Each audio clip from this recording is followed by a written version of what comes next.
All right. Hey, people. Welcome back to my stream. We're going to be continuing where we left off during the lunchtime stream. All right, here we go. Nevertheless, I am glad to have found you. I would have been at a complete loss for what to do if I had been separated from you yet again. I did, I did indeed say that when you first arrived.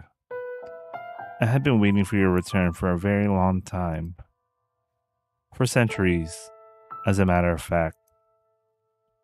That would make me a ghost then, you say? Hehe. I am very much not a ghost. Would I be able to hold your hand if I were? Saying this, the maid took your hand. It was cold enough to send a shudder down your spine and completely devoid of life. Though as chilling as it may have been, you still took comfort in the feeling of her hand in yours. The maid looked down at you with gentle eyes.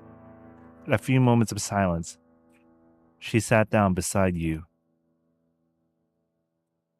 The stained glass is quite beautiful, isn't it not? Every time I see it, it brings a tranquility to my heart. A dreadful, deep-rooted curse afflicts this mansion. However, this room is the one exception. Can you feel the purity that hangs in the air, Master? Yes? What is it, Master? You are correct. The stained glass window had been shattered and was not present in the time period of the previous tale. I wonder. Perhaps it was because the mansion we are in presently resides in the realm separate from the real world. We are in a world constructed by myriad memories and histories. Wait, give me a moment.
Anyway, sorry.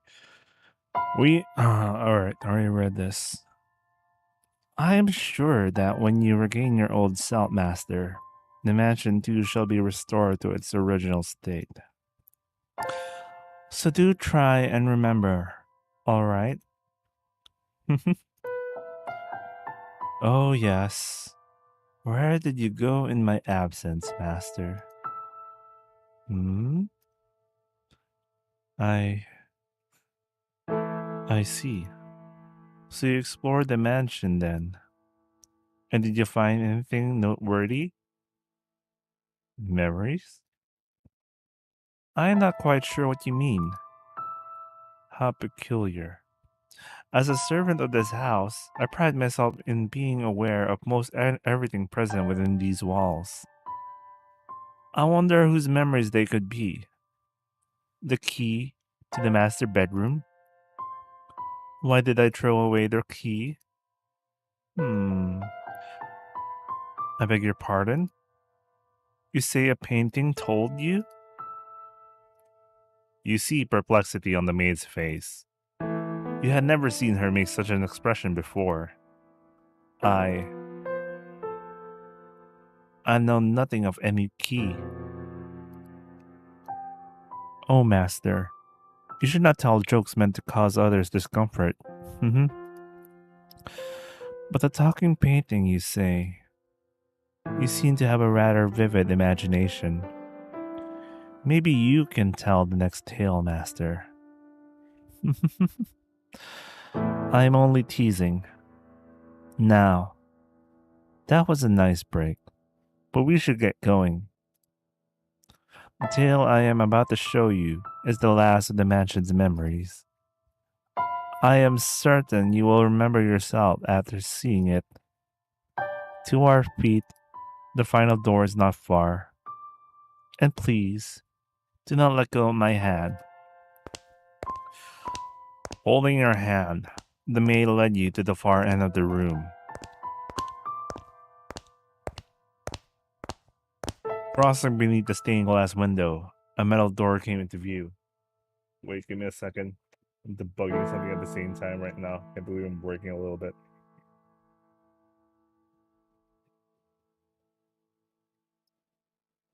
Our destination lies at the top of these stairs. There, we will find one last door. She pushed open the metal door, revealing a long, long spiral staircase.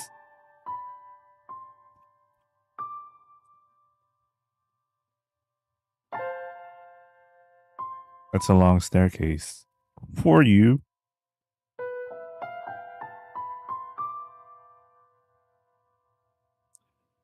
It will be a bit of a walk, so let us be on our way. And please, do watch your step. This is called an observation tower. Normally, towers such as this were built in castles or churches, so it is rather strange for there to be one in a mansion. The last door I wish to show you, master, resides at the top of this tower. Rectangular windows were carved out of the stone in several locations along the way of the spiral staircase. You attempted to peer out of one of the windows, but all you could see was a thick layer of fog. Perhaps the maid's suggestion that the mansion did not presently reside in reality was, in fact, correct. With each step upward, you found yourself gripped by an undescribable sense of anxiety. The feeling somewhat resembled irritation or annoyance. Sensing this, the maid tightly gripped your hand. There is nothing to worry about. You will be fine. It is all in the past. No matter what may happen, so long as you do not let go of my hand, you have nothing to fear. You and the maid continue climbing the staircase, up and up, around and around, marching ever nearer to the supposed final door.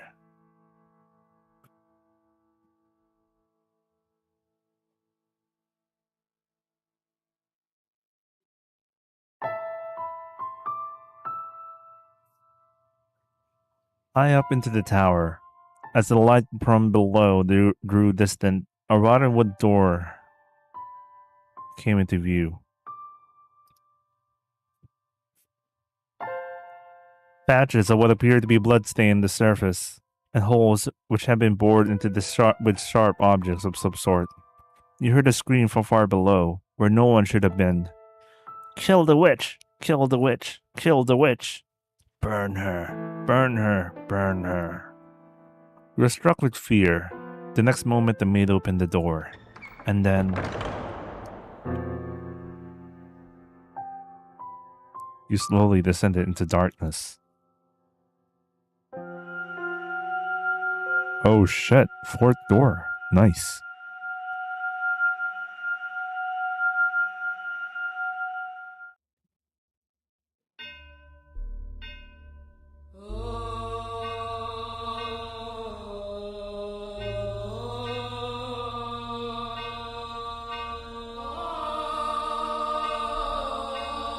Wait, give me a second.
What a pain in the ass. Anyway, I'll worry about this tomorrow. Alright, let's continue. Now undisturbed. Set on a pot, set it on, and also pour water into it. Gather the pieces thereof into it, even every good piece, the thigh and the shoulder. Fill it with the choice bones. Take the choice of the flock and burn also the bones underneath it. And make it boil well. I'll let the seat the bone of it therein. Thus saith the Lord, woe to the bloody city, to the pot whose scum is therein, and whose scum is not gone out of it. Bring it out piece by piece. Let no lot fall upon it.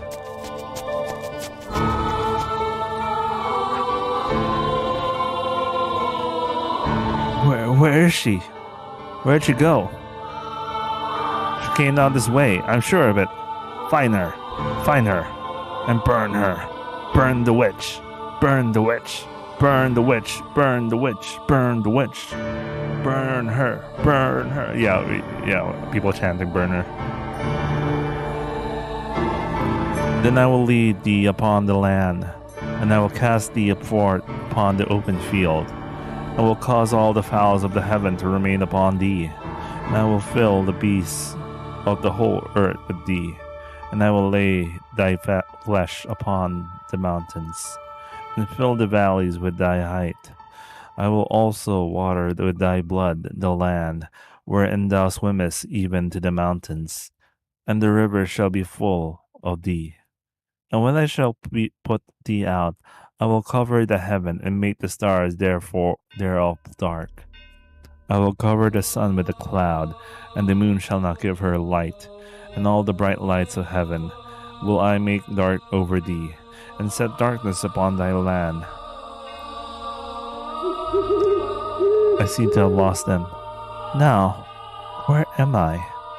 Where should I go from here? What am I to do? Darkness spreads as far as the eyes can see.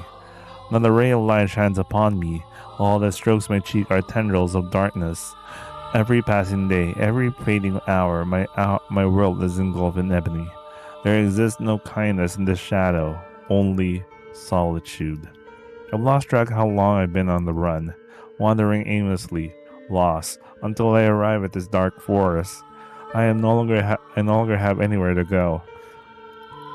O Father, who art in heaven, I kneel to thee with my heart, and ask thee thy blessing. O Father, who art in heaven, I ask thee to shine thy light upon me and show me the way. Please have mercy upon my soul. O Father, who art in heaven, I do love thee dearly, hallowed thy be name. Please show me the way. I may be shunned and persecuted, and I may have no place to go, but nevertheless, I am unable to go out on life, to cast aside my hope. O Father, who art in heaven, please guide me onto salvation. O Father, who art in heaven, please guide me. I can no longer remember when my life became naught but running, when it became endless wandering in the dark. And now that I've reached the point where I've long since forgotten my hunger and thirst, my voice has become hoarse, my vision gone blurry, and my consciousness began sinking into the hazy morass. That mountain appears before me, wrapped in a morning fog that seems to foretell rain.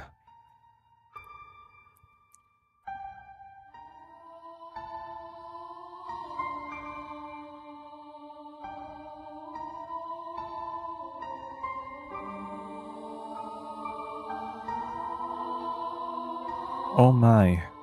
The mansion comes into view like the world fading in after a dream. It doesn't appear as though anyone lives here.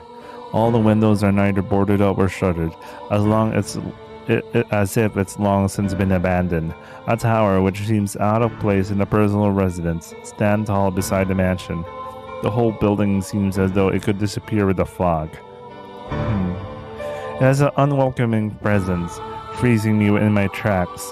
However, if this is where you have led me, then I shall follow your guidance. Having nowhere else to go, this mansion is my only salvation, the light that guides my way, and so I must have faith that no matter what I find, whether spirits or wild beasts dwell within these walls, that this is the where I will find peace. Is anyone there? I guess it is abandoned. That makes sense. It would be more unusual for someone to be living in a house so deep in the woods, so far from civilization, like it's been forgotten to time. I can't imagine anyone spending their days here. I place my hand on the front door. What if I can't get in? I very much doubt I'll find anywhere else to stay wandering around through the woods. If the door doesn't open, then I'll die out here in the forest. I've come to accept much, but I'm not ready to forfeit my life yet. Please, open. The door is heavy, and though it seems to protest my attempts to enter, it still opens much easier than I was expecting. I was worried over nothing. Looking in, I get the strangest impression light is being swallowed up in the mansion's depths. Rather than going inside, it feels as though I'm about to step outside the boundaries of this world. When I close the door, it's so dark I can't even tell where I'm walking. I wonder if the window's open.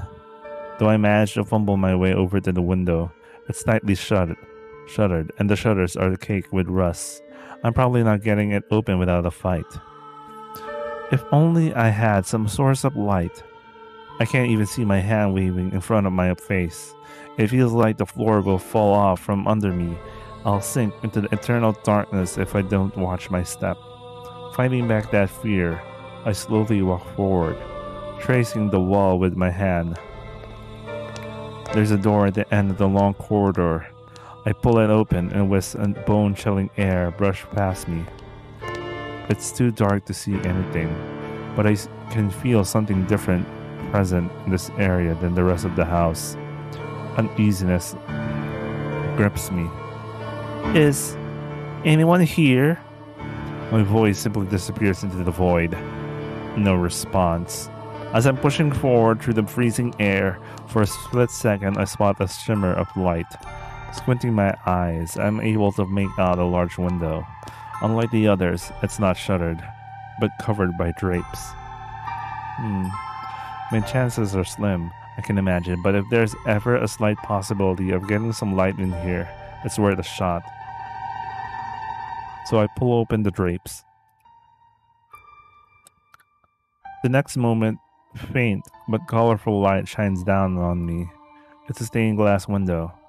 From beyond the glass, I can hear the subtle pitter-patter of rain. I guess it's finally started. The different colors of light blend into a milky white, dim but wondrous. It's gorgeous. Why would someone cover this up? It's beautiful. With a little more light, it'll be... Please, do not touch the drapes. Or the windows. Suddenly, I hear a voice. I can sense someone else in the room. The man's voice is emotionless, neither deep nor high. Before long, he comes into view, illuminated by dull orange candlelight.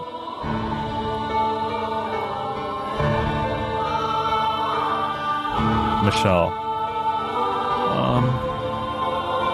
I'm sorry for coming uninvited, but I did announce myself.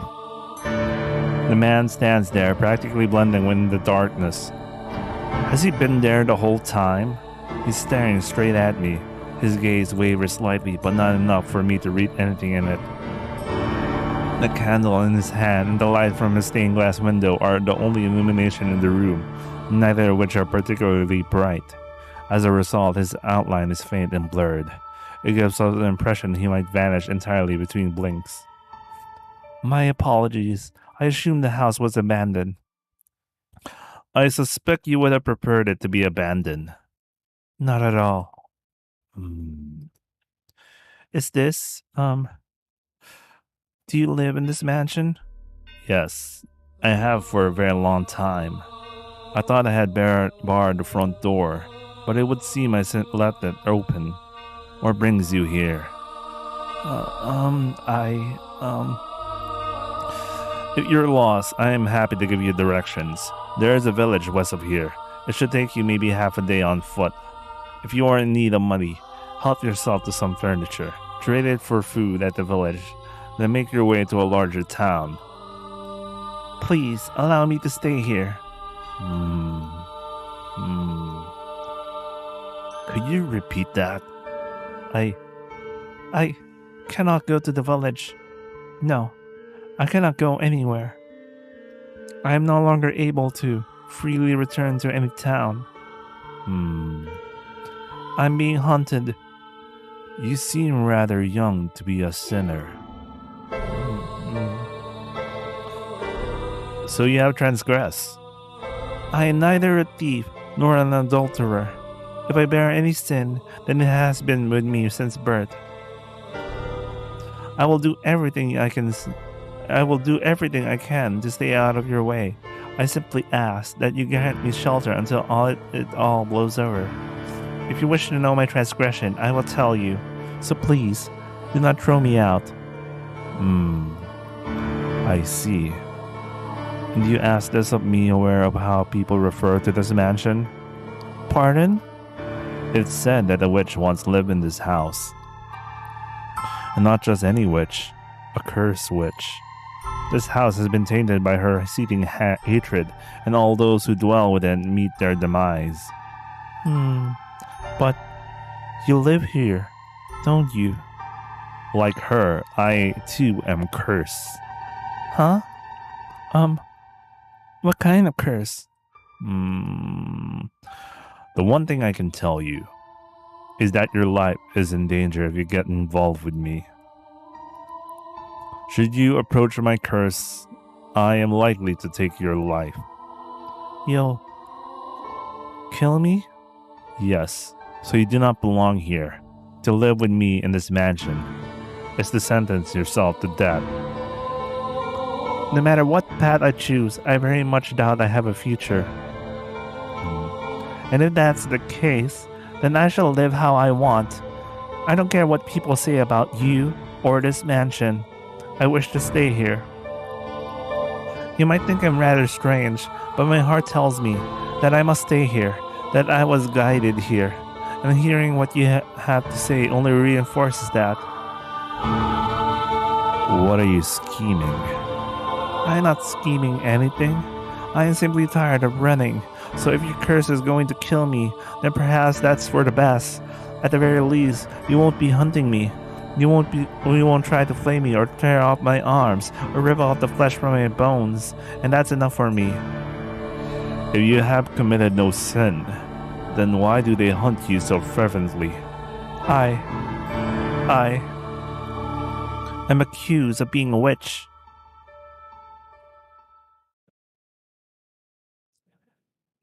Master, please wake up. Return to me.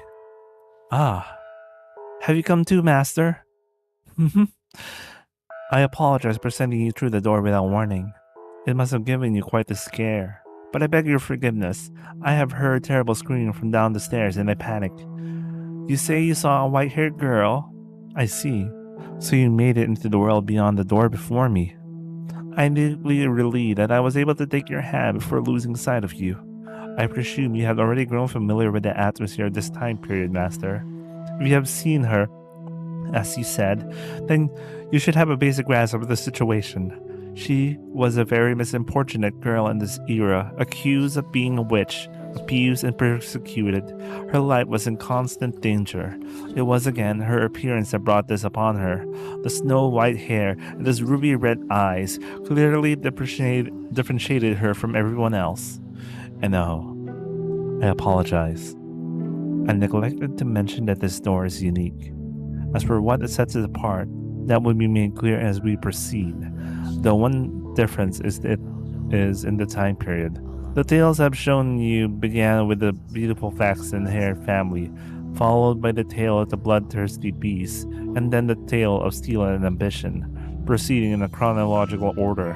However, the door we just entered takes us to a time period now known as the Middle Ages, long before the other three tales. Yes, That is correct. This is where it all began. The mansion's curse, the truth of the witch, and your identity. All of this should be made known. If after this tale you're still unable to reclaim your old self, then there is nothing more I can do. This door contains the last tale I am able to tell you, so I ask of you, please, do not let go of my hand until it is all over. Now then, let us begin the tragic love story of two solitary souls trapped in a mansion of darkness. In that era, the mansion was a dungeon draped in darkness. After a great deal of time on the run, the white-haired girl found herself in a remote mansion that stood in a dark, overgrown forest. All the windows were boarded or stuttered. It was even darker inside the house than out. Not even a ray of moonlight could enter those walls. Only naturally, the white-haired girl had assumed that nobody lived there. But her guess was incorrect. Someone did, indeed, dwell in the house. It was a young man named Michel. Though she could not make out the details of his face in the candlelight, she thought of him a very handsome man. However, he proclaimed to her that a witch resided within the mansion, and that he, too, was cursed. Everyone who got close to him lost their lives. Do you think that what he told was all nonsense? A lie devised to chase her out of the house? The truth of the matter shall come to light in time. Despite Michelle's assertions, the white-haired girl decided she would take up residence within the mansion. This era's white-haired girl was younger than the others. She was still in her early teens, young enough to be seen as a child, but she was neither as self-centered nor irresponsible as you might expect of someone her age. She was very delicate and reserved, and acted with a great deal of modesty and restraint. The accusations of her being a criminal and a sinner were grossly inappropriate. Nevertheless, she was still chased from her home, barely managing to flee to this mansion with her life. Now, the white-haired girl thought it would be rude to simply take up space in the mansion, so she chased down the master Michelle and asked, is there anything I can do to help? I will clean or cook or do anything. Just let me know. I want to repay you for allowing me to stay here. You need not feel in doubt to me. The weight of the obligation will only turn you into disdain. But, I can't just stay here and do nothing. Do whatever you like, as long as you do not enter my room. That is all I ask of you. He said emotionlessly, turning away and walking off. Michelle was not, I believe, spurning her. He was merely disinterested. He did not treat her disrespectfully, nor did he seem averse to her presence. Words simply did not affect him at all. Not only was the mansion a prison of his body was also a prison ensnaring his heart. I should still do whatever I can, but she did not let that get her down.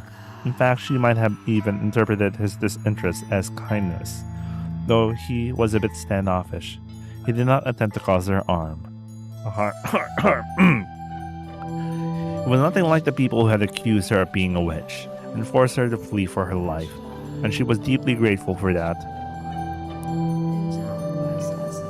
Thus began their quiet life together. Michelle, who avoided contact with others, and the white-haired girl, who had taken a great deal of abuse from others.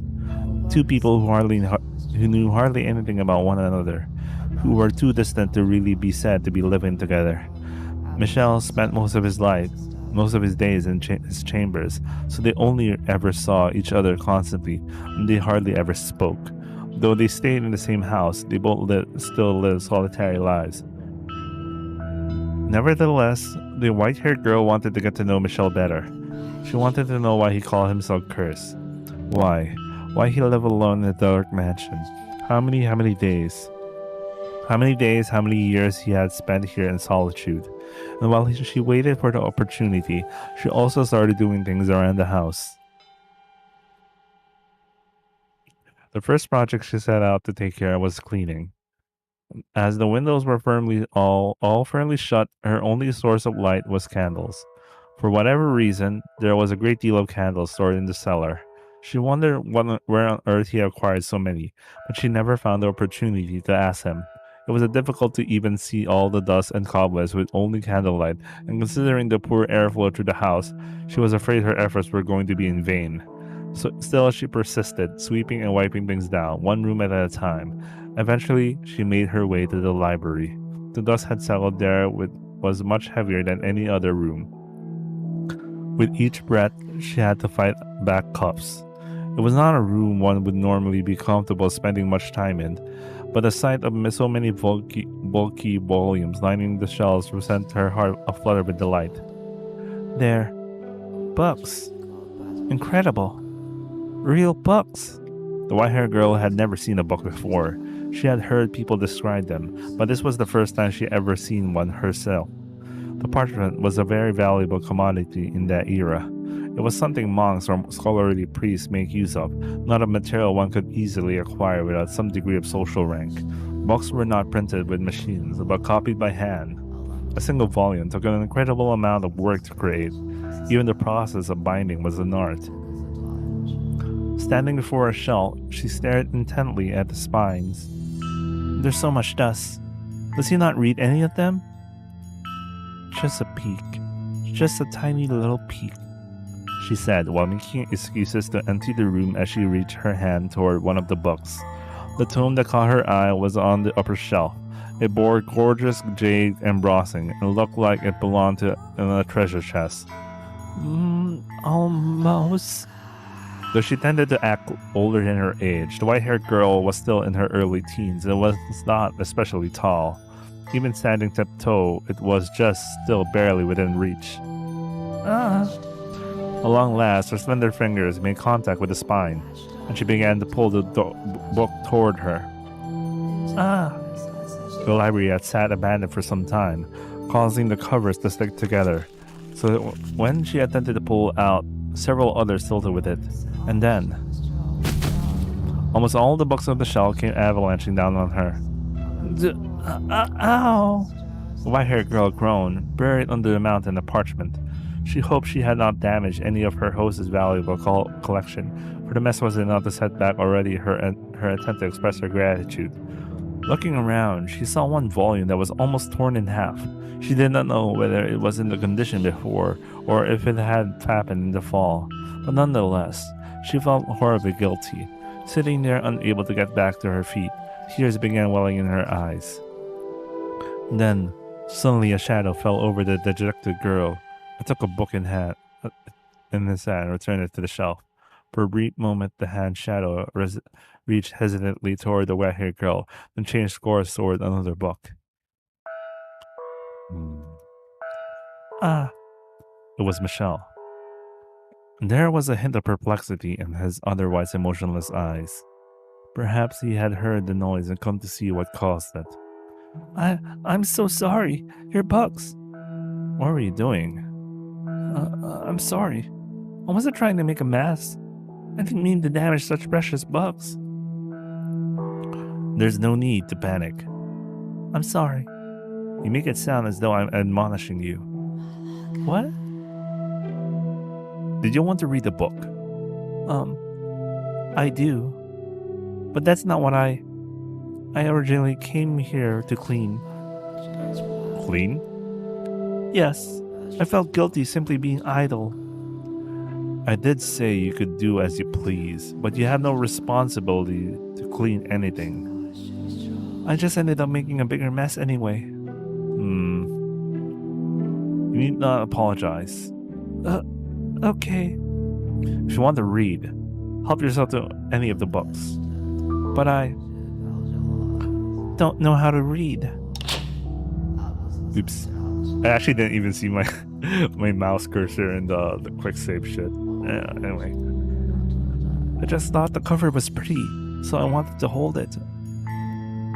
You're free to use them however you wish. If looking at them is enough for you, by all means. These are all your books, aren't they? They are. That's incredible. You have so many. It must have taken you a long time to acquire them all. 1 per month. What? My family sends me one every month. Every month? The white-haired girl turned her gaze towards the shells, squinting her eyes and beginning to count. When she finished, she was in awe. There were in excess of 100 books on the shelf, which meant he had lived here in solitude for many years.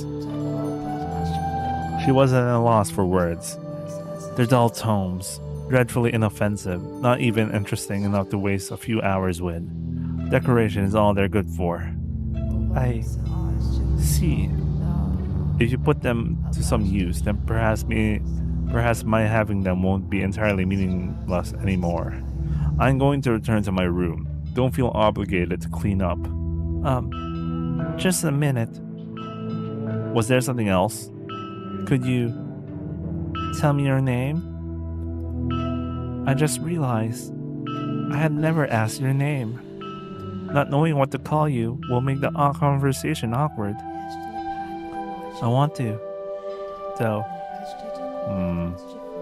Michelle. Michelle. Like the Archangel? That name suits you quite well. It suits me? It does. Although it's difficult to see you in the dark, you seem to be a very handsome man, benefiting your name. I beg to differ. Giving me his name is the highest form of mockery. I expect the real Archangel is probably rather annoyed by it.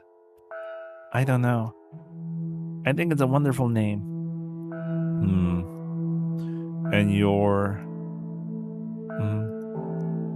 No, never mind. Oh, my name? My name is Giselle. Please call me Giselle. Oh, thank goodness. For what? That I was able to get your name and talk to you for a bit. We haven't seen much of each other since I first arrived, so I'm glad I got to hear your voice. So very glad. You gain nothing by speaking to me. You have no responsibility to do so, and there is no need for you to feel joy about it. I'm not pleased out of some sense of responsibility or necessity. It's just depressing, not being able to have a conversation with someone living in the same house. You do not understand me at all. As I said on the first day, my curse will one day kill you. But I'm still alive, aren't I? You are welcome to believe that I am lying, or that I am merely out of my mind. But it will be too late when you realize the truth. I'll be fine, I'm sure. Even if I do die because of your curse, I promise I won't hold a grudge. Could you possibly be keeping me away from out of concern? No, I simply have no interest in interacting with anyone. I would like to interact with you, if you don't mind, that is. As I told you, you have nothing to gain from that. I have nothing, not even words to give you. My body is but a shell, but even if I were not cursed, my presence would do naught but cause you discomfort. I don't think that's true. I don't believe that there's anyone in this world with absolutely nothing. There's plenty inside of you. You simply haven't noticed it yet, and not all of it will only cause others pain either. If you truly believe those words, then you are a foolhardy girl. How can you trust someone you only just met? For that matter, how do you not resent everyone? Resent them? I can take a guess as to why people call you a witch, and why you had to flee all the way to this mansion. Your white hair and red eyes, that abnormal, seemingly inhuman appearance drew their condemnation. And I can think of any number of reasons they may have started treating you less than human. Perhaps people around you experienced misfortune, or perhaps they were a natural disaster, a famine, a plague, some kind of external phenomenon, and you were their scapegoat. Yes, you are, by and large, correct. Then what would make me unworthy of your trust as anyone else? I make no claim to having your interest in mind. Goodbye. If you don't mind, Could you teach me how to read sometime? Did you listen to anything I said? I listened. Yes. I I have no intention of idolizing you. I don't expect you to do anything for me, and I don't wish to be a burden in you in any way. I simply wish to be allowed to be by your side. It does not matter to me what kind of person you may be. That is all I want. I apologize for keeping you. Please consider it, if it's not too much trouble. As the master of the house, Michel made his way out of the library. He had appeared to be slightly rattled. Perhaps the white-haired girl's determination had ignited something in his chained heart, or perhaps it was something else. She stared toward the darkness into which Michelle had disappeared. Then she carefully wrapped her arms around the jade-embossed tome, a soft smile spreading across her lips. He's a decent man. I'm sure of it. We're alike, he and I. And thus began to blossom with her a faint sense of fellowship, as someone who knew solitude. My back! Why does my back hurt? Ugh. It had been a week since the white girl had taken up residence in the mansion. Staying in that house deprived of life was, I imagine, a very claustrophobic experience. To anyone blessed not to have sunlight as part of their everyday life, it would have been unbearable. But for her, the mansion with its prison walls and lack of either illumination or recreation was the one place she could find respite. She and Michelle began to be distant, however. He spent most of his time in his chamber, which he had explicitly told the white haired girl to stay out, leaving her unable to close that gap. Nonetheless, on the occasions they did cross paths in the hallway, their eyes would meet, but briefly. It was never for more than a few seconds. Whenever she saw him, she made a point of giving him a little smile. He never said anything, but still, when she first arrived, he would not even meet her gaze. He seemed to be taking more and more notice of her. One day, the white-haired girl stood in the cellar, a frown on her face. Well, this is troubling. I can't go down to the village, but if we don't do something soon. The cellar was where her food was stored, an assortment of non-perishables and dried food, smoked meats, and cheese. Her daily meals were taken from the supplies here. However, the stockpile was beginning to grow quite small. Was she not on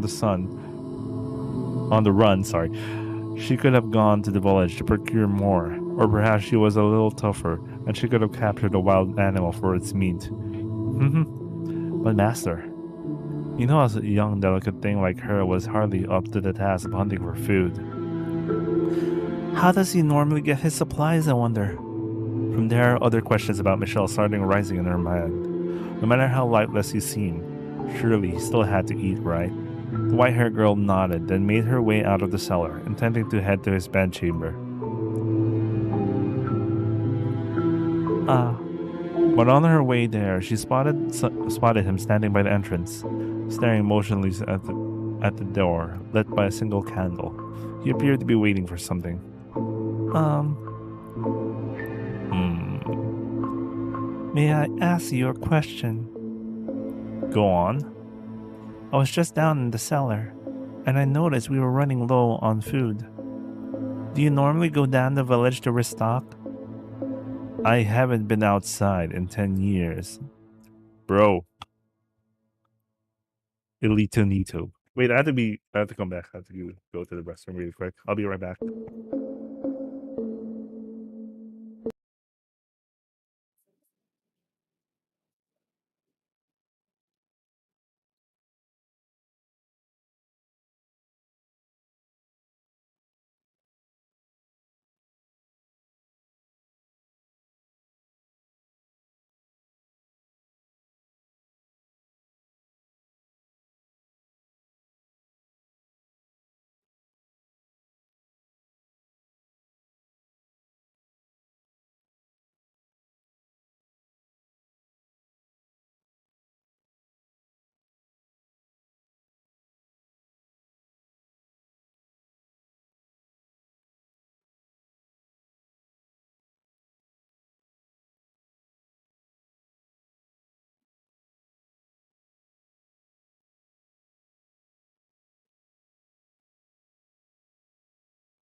Alright, time to continue, bros.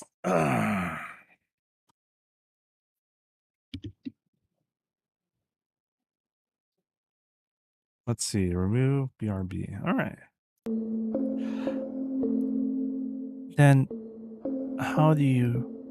What if I told you I don't eat? What? That I am not of this world. As such, I have no need for sustenance. What would you think about that? Um, that sounds very, economical? If you can survive without having to eat, then that's one less thing to worry about. If it were possible. I'd like to have that ability too. It would seem trying to frighten you is a waste of time. Was I supposed to be afraid? Never mind. It does not matter. You asked about the food in the cellar. It's getting to be about that time. Wait, and you will find out. What do you... It's here. Oh? If you want to know where my supplies come from, open the door. But, I'm in hiding. There's no one at the door anymore. The knock is nothing more than a signal. A signal? The white-haired girl turned toward Michelle to press him for more information, but he averted his gaze. Find the answer yourself, he seemed to be saying. She took several moments to gather her will and then marched over to the door. So bright. The sunlight, which she had not seen in a long time, was so bright it seemed to burn her eyes. Although the sun itself had not gotten any brighter, she had simply spent so much time in the dark her eyes were no longer accustomed to that much light. The color of her eyes made them quite sensitive to the light already, so when she stepped outside, her whole world went stone white. The white-haired girl stood motionless for 10, perhaps 15 seconds, and when her eyes had finally adjusted to the light. What's this? She noticed a crate on the ground at her feet. She turned her head back to ask Michelle about the box, but the mansion was so dark it appeared to be wholly severed from the outside world. From where she stood, she was unable to distinguish Michelle from the shadows. A pang of nervousness struck her. She wanted to return to that darkness as quickly as possible. The white-haired girl had come to yearn for that world without light more than the one with. The grate was fairly hefty. The slightly built girl had considerable difficulty bringing it into the house, but eventually she did manage to drag it through the front door. And then, everything went dark once more, except for the faint flicker of candlelight floating in the air. You can leave it there. I'll take care of the rest. What's... Without a word, Michelle approached her and the box, withdrawing a knife that he had evidently kept hidden somewhere in his person. With it, he cut through the rope that bound the box. Go on. Open it up. At his insistence, she placed her hand upon the lid. She had no idea what lay inside this unexpected delivery. Who had brought it was already long gone. Staring at the strange box, she was racked with nervousness. However, what she found when she pushed aside the lid was completely ordinary food. Haha. Is there something amusing? It was just rather anticlimactic. Here I was worried about what might be inside. We were just talking about supplies in the cellar. So, we were. It was completely slipped my mind. This should last us for some time. It's all preserved, just like what's in the cellar. But I don't understand. Who would deliver all of this to you? There should be a book in there as well. What? Oh, there it is. In the library, he said that his family sends him one book a month. Does that mean the book came from them? If so, Then why did the person who delivered this leave without speaking to him? What happened between him and his family? Is he here because they want him here? Or is it because he chose to be here? Take the book to the library, please. I will bring the rest of the supplies to the cellar. But it's a big box. I'm sure you could use some help carrying it. That won't be necessary. Take the book and go. But fine, then stay here. I'll take care of everything. But wait, hold on, please. What is it? You don't have to answer this if you don't want to. And I'm not trying to pry, but I can't help but be curious. Say what you have to say, please.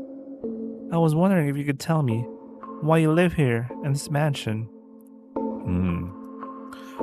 Why did whoever delivered this box leave before you ever opened the door?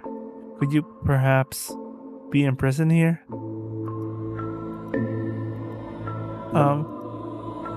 I told you this the very first day. I am cursed. It's only natural for a cursed man to live in a cursed house. Yes, but that's such a vague answer. I don't understand why you're in the situation you are. I don't know how you feel about it. There's so much I don't know. And I'm not even sure if your curse actually exists. I see. That is perfectly reasonable doubt from your point of view. Having been branded a witch because of your appearance, it would make sense that you would think my curse might be fabricated or perhaps a metaphor for something else. Alright then, come with me. What? I'll show you my curse. As he turned on his heels, the white-haired girl caught a glimpse of what appeared to be a smirk on his face, like the whole thing was some kind of sick joke. He's basically being an edgelord. That smile carved into his mask was far colder than any long look of annoyance or rejection. But despite the twinge of nervousness, she still followed after Michelle.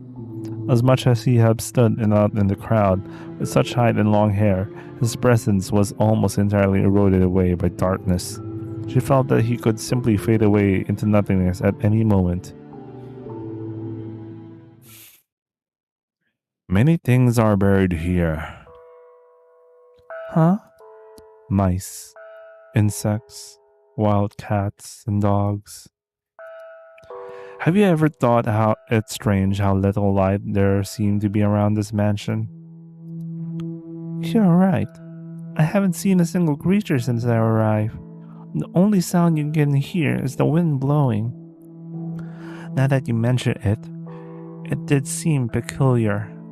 They were all killed by me.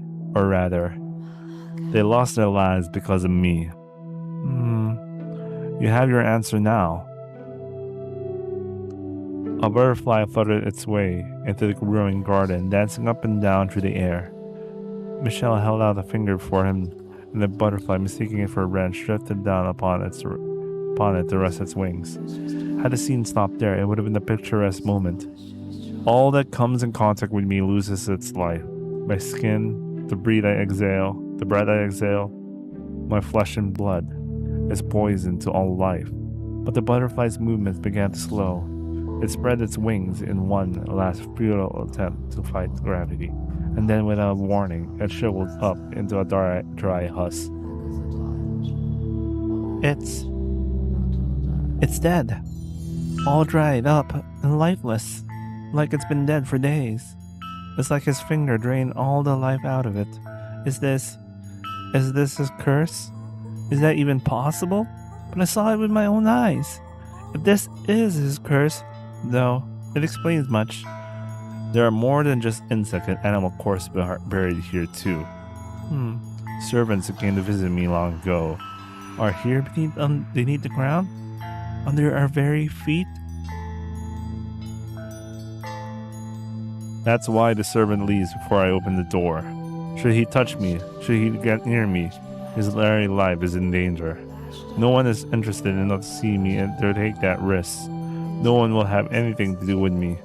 Neither a soul even wish to see my face. Now you understand what I meant when I said I would eventually kill you. So that's why you had never once touched me. When I knocked the books down in the library, you didn't offer your hand to help me up, and only one of us ever made contact with the box at the entrance at the time. When I offered to help you carry it, you refused because you didn't want your finger to accidentally brush against mine. My actions were not out of concern for you. I simply dislike people. Others' interests mean nothing to me.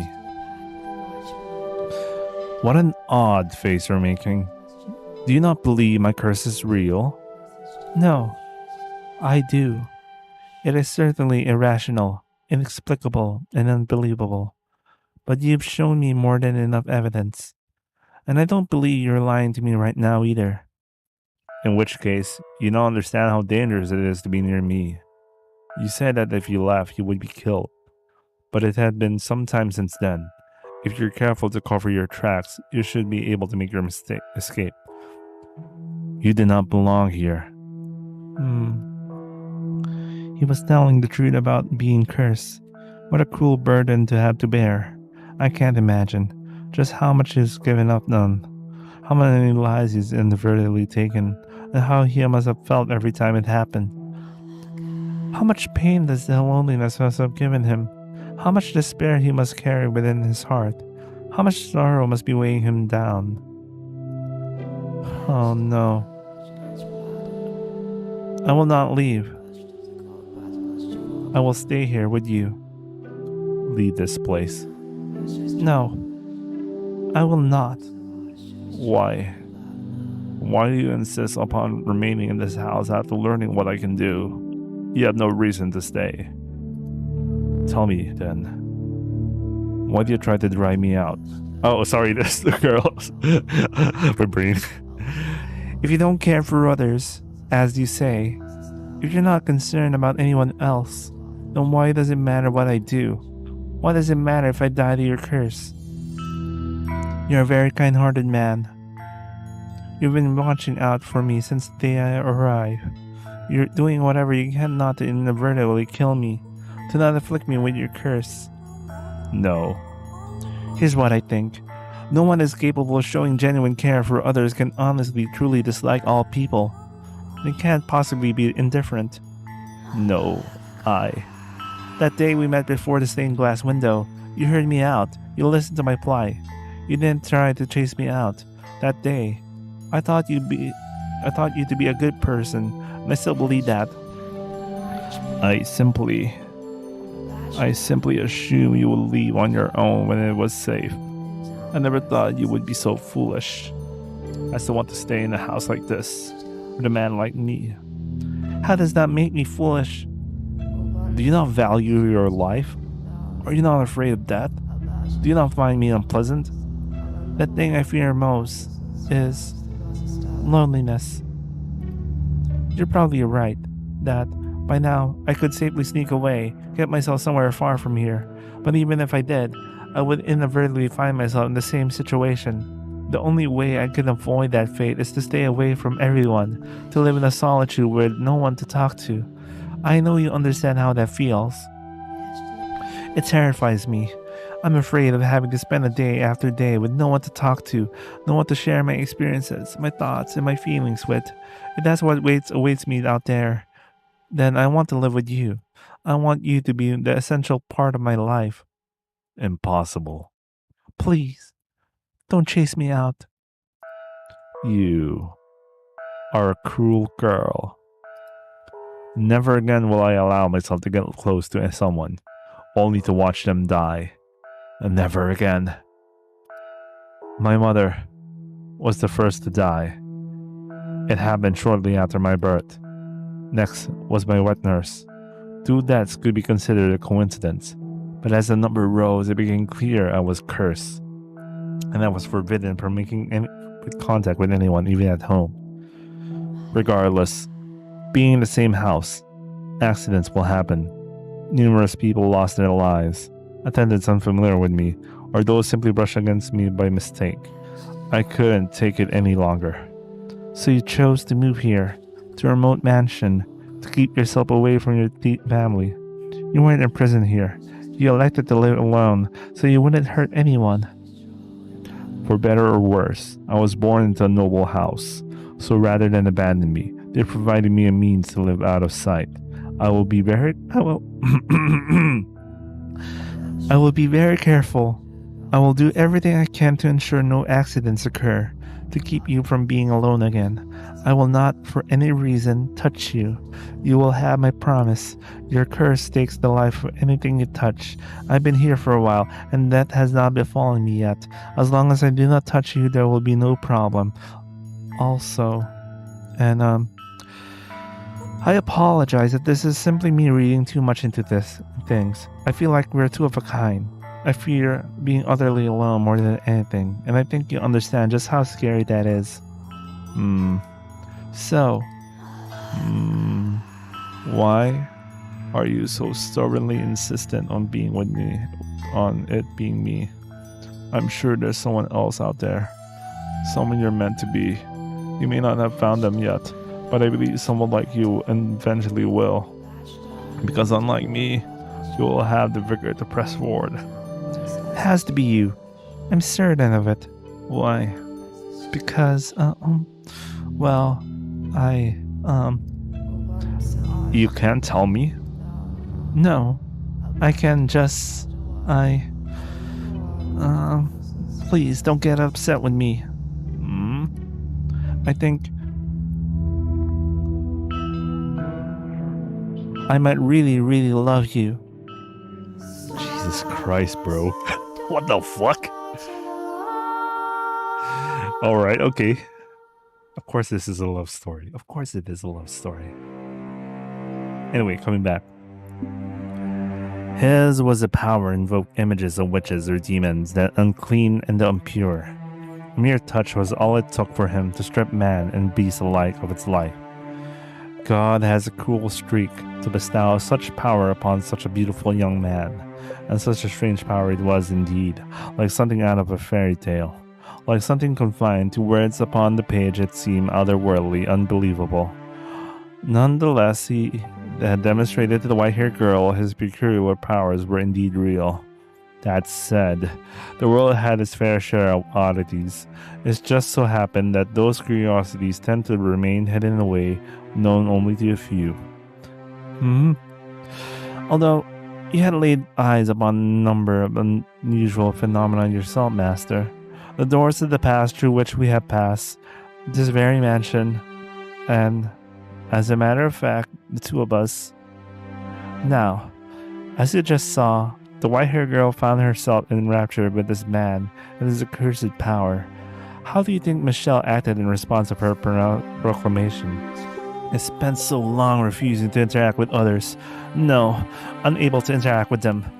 And as such, he was unsure how to respond. After standing there expressionless for a few moments, he muttered, "I'll consider it." And with that, he returned to his chambers. While he was not someone who wore his heart on his sleeve, I personally do not believe he was completely devoid of emotions. He had simply forgotten how to express them in an extended solitude, so I think he was, in that moment, in a state of complete panic. She had, after all, just assaulted him with a stream of incomprehensible declarations that, knowing the truth, she wished to remain in the mansion, and that, knowing the truth, she loved him. The love she had declared for Michelle was not a fleeting puppy love. There was genuine tenderness and warmth to her words, but he had gotten through his life shunned, feared, pushed away. To him, that was normal. She never given anyone reason to have fondness for him, so he found himself utterly unsure how to take the affection she was showing. Of course, he was not the only one rattled by the whole affair.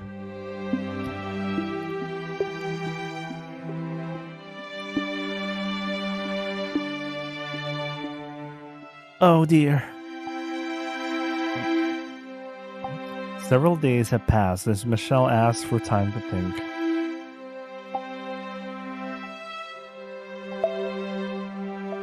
Wait.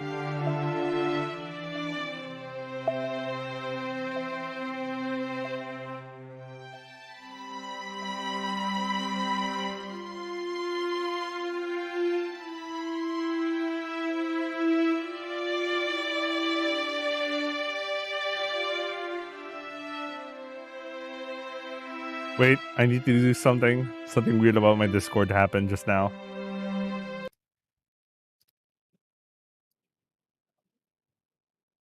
What the fuck?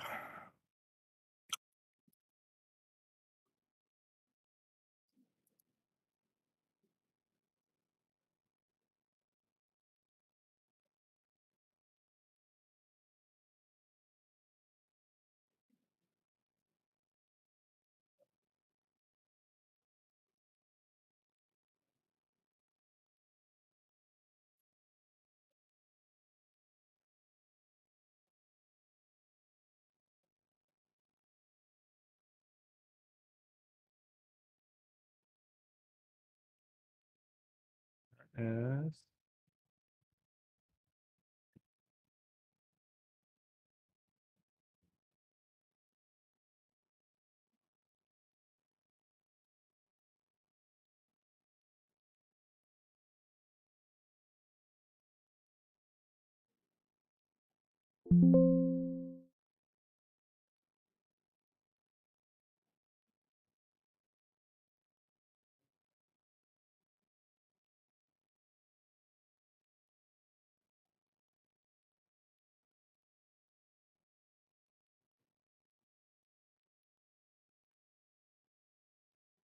God damn it.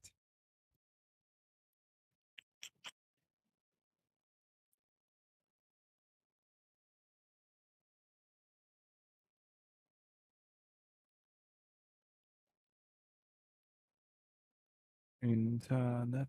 Oh,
I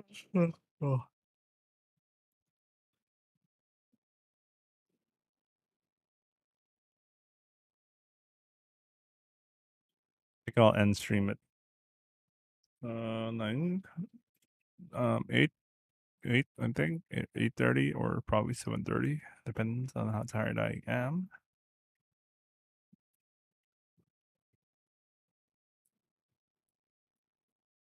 Internet.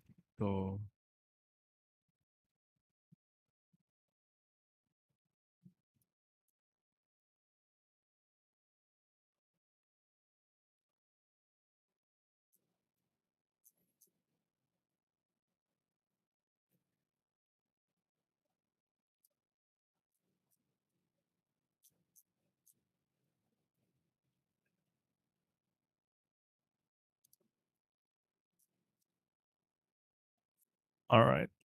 I'm gonna get started in a few seconds.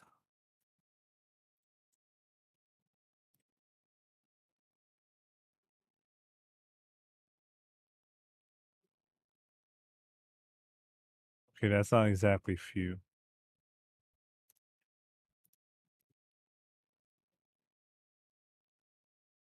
All right, let's continue now.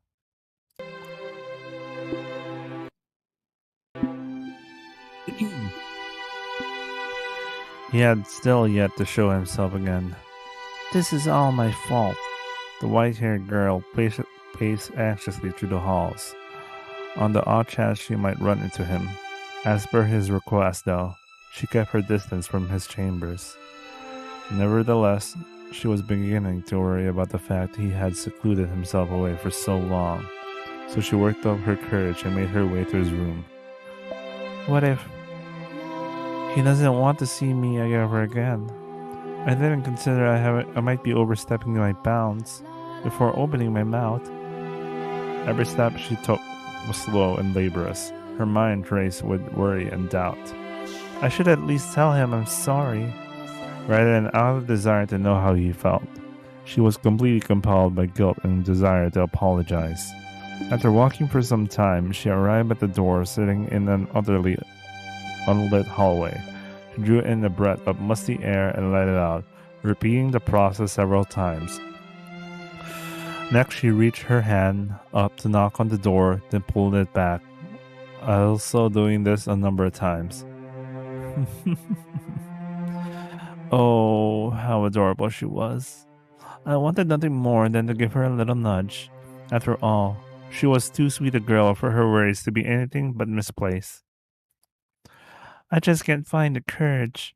Maybe I should just come back another day. But what's the point of waiting? I need to apologize and get the weight off his back right now. She gathered her courage once more. This time determined she would do it. The white-haired girl moved her small fist toward the door, which then swung open. I'm sorry. Please, you must announce your presence. I almost walked right into you. Are you in such a hurry for a mishap? I'm sorry. And I believe I told you to stay away from my chambers. You did, so I spent a long time debating whether I would, but I decided I really wanted to tell this. Oh, well actually, I am truly sorry. What?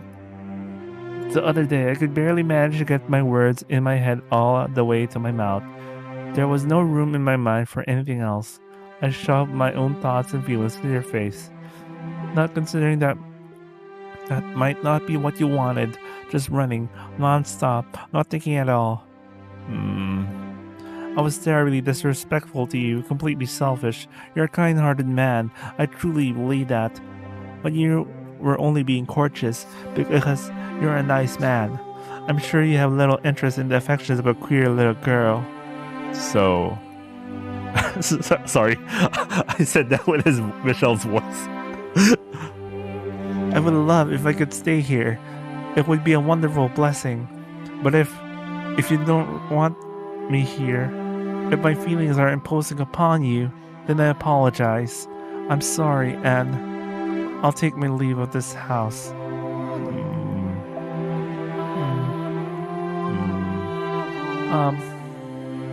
I'm sorry.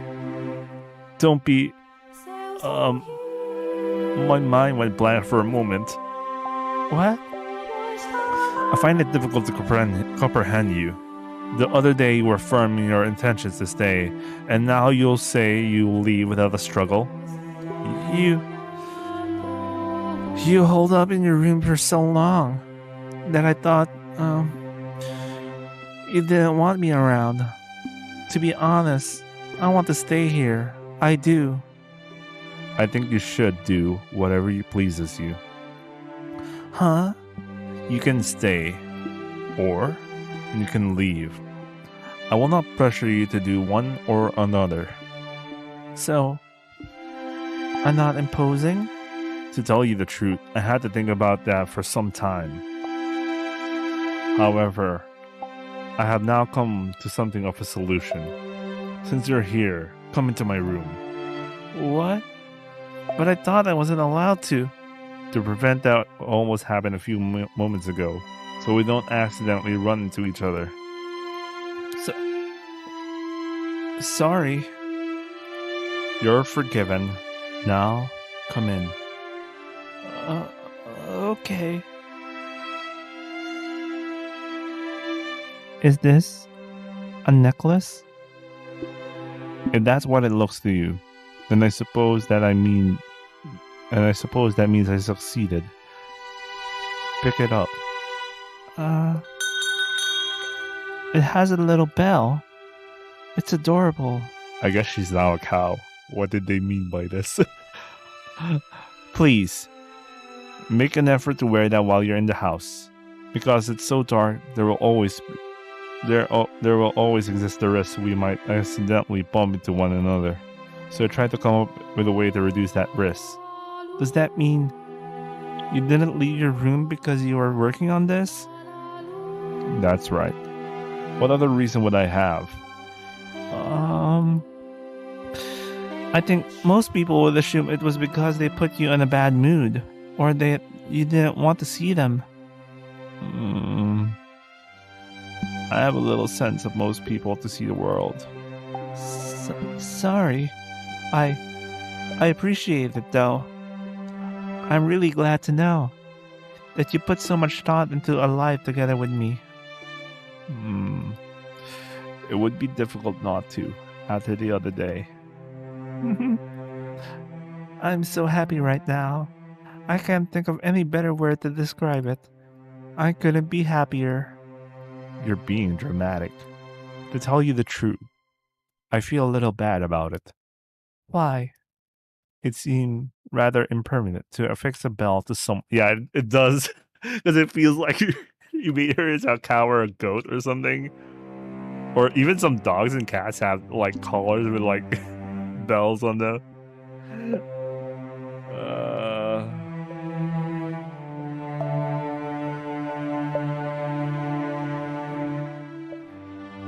You're not livestock. You're a person. That's why you turned it into a necklace? Isn't that the worst? Actually, because it's a necklace, man. Like, livestock puts a collar in their neck, so it's more or less like that. Anyway, thank you very much. I'll keep it on me at all times. I really truly appreciate it, Lord Michelle. Don't call me Lord, please. All right then. I'll just call you Michelle. And will you please call me Giselle? I like how their name sounds it kind of rhymes. I guess it's poetry that it rhymes. The windows. What? If we could open the windows. Never mind. I was just thinking you wouldn't need the bell at all if we could get some light in here. They can't be open? They're rusted shut. All the windows have been shut or as long as I've been here. I assume you had boarded them up. Oops, that was Giselle, sorry. That was done long before I ever arrived. After so many years here, I hardly consider it an inconvenience anymore. It also serves to repel wanderers. Oh, really? Is there something odd about that? No. It's just, I realized I had the wrong impression about a number of things. As I learn more, I see things in a different light. You see, in a different light. And I'm sure there's still plenty more for me to learn.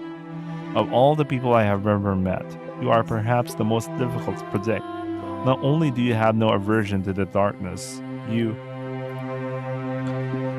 the darkness had always been a close friend of mine. I was born in it. that fucking line in like Batman. Shit, sorry, I just randomly remember. You merely borrowed the darkness. I was born in it. Oh, I can't do Bane's voice. I can't do Bane's voice. Anyway. Which isn't to say I dislike the sun. Its light can simply be a bit too strong for me. I'm like some unholy monster that can't be exposed to the sunlight. You are anything but unholy. My name would suit you. Much better than me.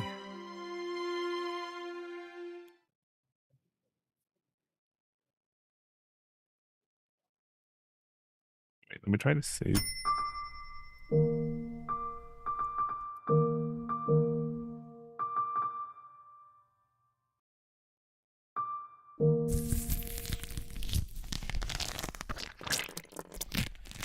That day, when I first saw Giselle, I was wary of her, apprehensive. I didn't want her anywhere near me. But I like how her hand looks like it's holding the sword. Like, look at that. Look at this hand. Like, it kind of lines up with the archangel's hand. Then, anyway, as my doubts about her faded, I began feeling something very different, as though the lump in my heart had been melted away. I began to yearn for her to be at my side, knowing full well it couldn't possibly last, knowing full well how foolish it was. I found myself captivated by her. I found myself wishing to have her stay with me. You know what? One thing I wonder is what if he tried to touch something with gloves? I actually don't know. Hmm. Unless it passes through clothes, whatever his ability is. Wait, why are we having something like that? I thought I was play. I thought I was still playing Steamer Overdose something something. Shit, that game yesterday, man. Anyway, to mark the true beginning of their quiet days together in the dark mansion, they acknowledged and accepted each other's presence, no longer isolating themselves but actively regularly conversing. As mundane as it may seem, it was something that they had been unable to attain until then. Nevertheless, they were somewhat fumbling around in the dark with one another, drawing closer and pushing away again. Michelle, in his own ungraceful way, was beginning to open himself up to things she said, and the white-haired girl was beginning to smile with a greater frequency. They had taken to dining together, and her wish of learning to read was being granted. He taught her in the feeble light-up candle placed upon the table, the two sitting across from one another. Though Michel seemed to be well educated, he had not been instructed in the art of teaching, so he found the process quite grueling. But to the white-haired girl, the longer it took, the better. Her primary objective was, after all, to spend time with him. The days passed, and eventually she reached the point where her comprehension was adequate enough without assistance. Her next request then was for them to read through a book together. Have you read every book in the library? No. I stopped looking at them after a while. Most everything I'm sent is dull, uninformative dark. The Diary of a Lord, foolish make-believe tales. You're not fond of a fiction, I take it. What value is there in lies and fantasies of another? Stories can be invigorating. Tales of adventure can take you places where you can never go. Legends of heroes, folklore, stories of otherworldly phenomena. They can be terrifying. They can be exhilarating. They may not be real, but they give you a little glimpse into the author's heart. Let you feel like you're seeing the same thing they saw. You are a very empathetic girl. Fiction inspires nothing of sort in me. However, perhaps long ago, it may have been able to, though I cannot longer remember what it feels like. I'm sure it'll come back to you. You're not an empty man. Sorry. I'm making you uncomfortable again. How about we read this book today? It appears to be a collection of legends. You haven't read this one yet, then. That's good to hear. It'll be more enjoyable if it's a new experience for both of us. It looks like it's a record of local legends. The book is divided into several sections, though it appears to be mostly superstitions. I'm curious what kind of stories this area has. The two of them were looking down at the simple, undecorated volume. As the white-haired girl had said, it seemed to be a collection of local legends passed down generation to generation. They sat across from one another at the table, her turning the pages and Michelle simply watching so not to brush against her. Eventually, her eyes were drawn to a particular word on one of the pages, bringing her hands to a stop. The witch. That chapter detailed the story of a witch, or more precisely said, witch's curse. The story went something like this.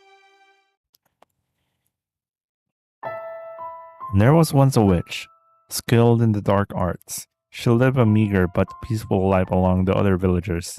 But then, a long drought struck the village, which the people blamed on the witch.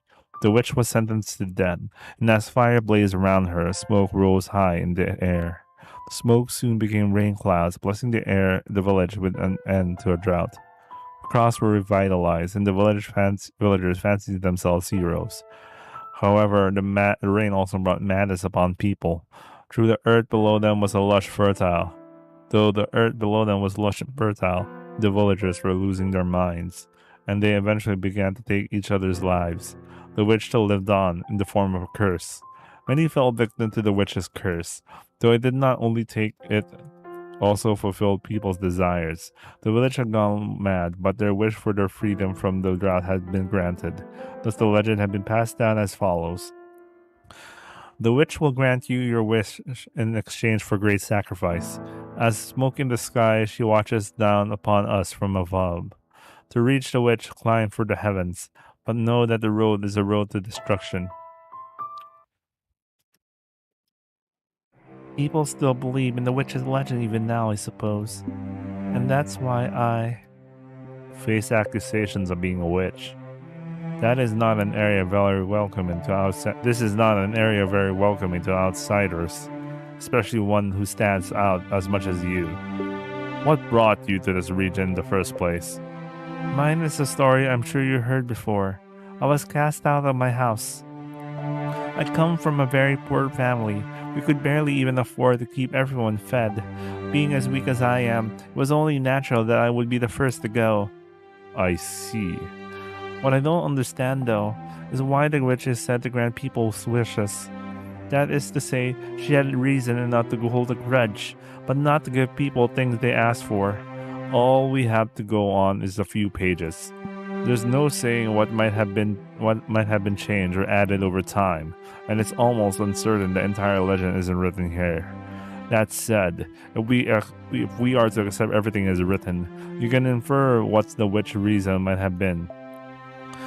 And that is, if you truly want it that much, you can have it, but I'll make certain your suffering outweighs it.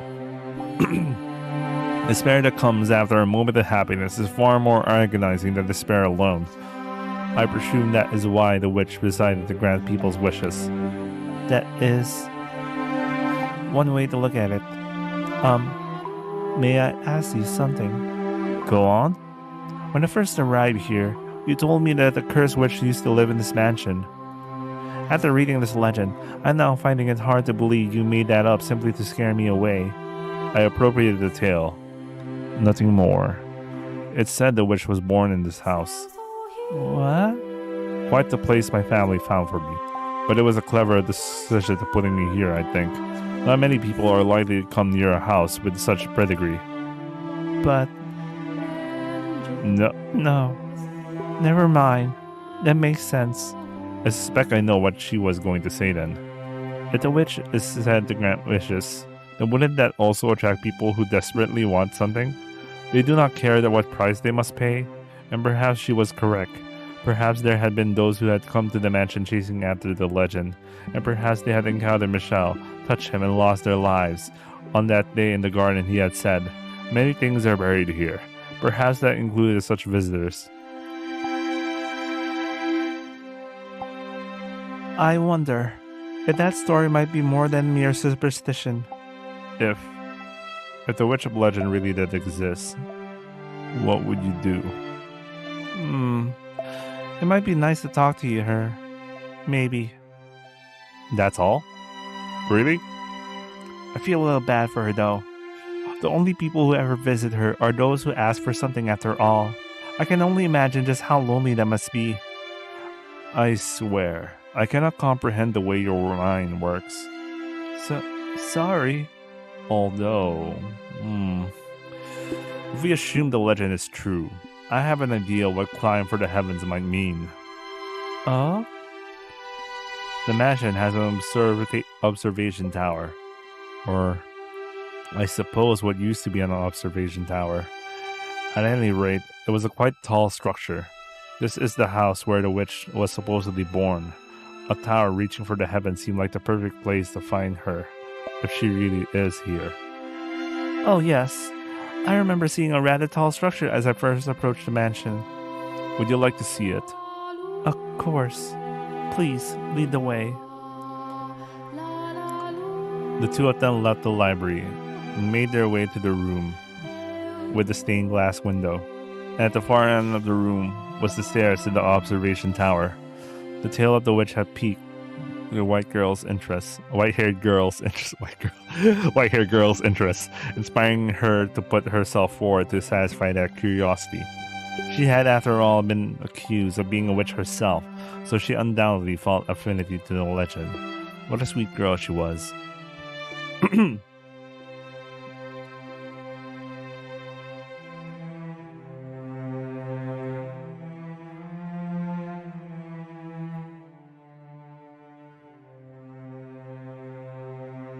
With Michelle in the lead, the two climbed the long spiral staircase. There were many more stairs than the white-haired girl had anticipated, and she soon found herself short of breath. Rectangular windows were carved out of stone in regular intervals. Peering through one of them, she could see a village in the distance. A pleasantly cool and high-altitude breeze brushed across her face. After much climbing, they finally arrived at the top, where a door made of partially rotted wood stood. Michelle pushed open the door, revealing a small room with no windows or doors in sight. This is the top of the tower. Despite it being called an observation tower, you could hardly observe anything from here. Her face contorted into confusion. The white-haired girl threw her gaze about the room, glancing up, and she could find a darkened ceiling, and slightly below it, a small window through which shone a little ray of light. The beam cleaved through the darkness like the sharpened blade of a beautiful sword. The darkness draped over the rest of the room only to serve to make the more impressive that solitary ray of light. It had a magical fairy tale quality to it. As if being pulled in by it, she drew toward the light. I suspect there was once a large window in this room. If you look closely, you could see the seams of the stone of the wall. The color of the stone differs slightly on the side of those seams. I presume something caused them to seal off the window after it was built, though I don't know what that something might be.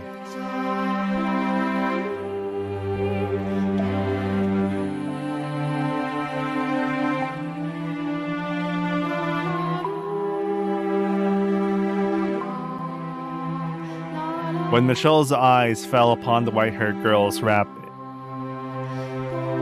in the beam of light, he spluttered to a stop. The man who never flinched at anything, who had long since distanced himself from strings of the heart, was utterly bewitched. He had never seen her illuminated so vividly before, and he was having a great deal of trouble finding the words to describe her striking beauty. For someone who had been chased out of her home and accused of being a witch, the white-haired girl looked less like a practitioner of the dark arts and more like one of the hosts of heaven. Michelle undoubtedly felt the same way, for his gaze was fixed firmly upon her.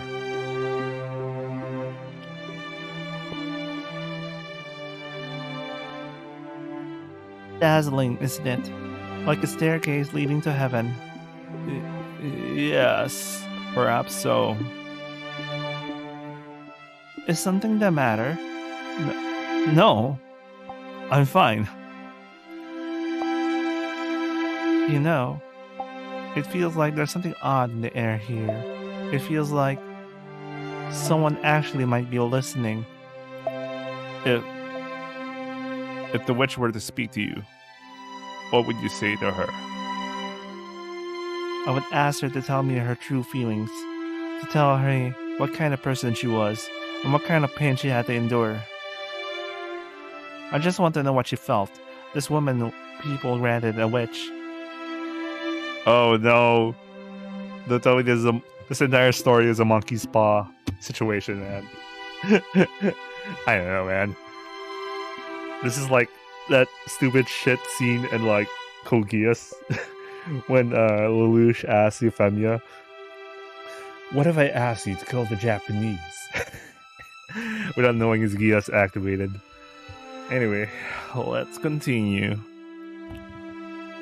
Oh, let me stretch a little bit. Ah, there you go.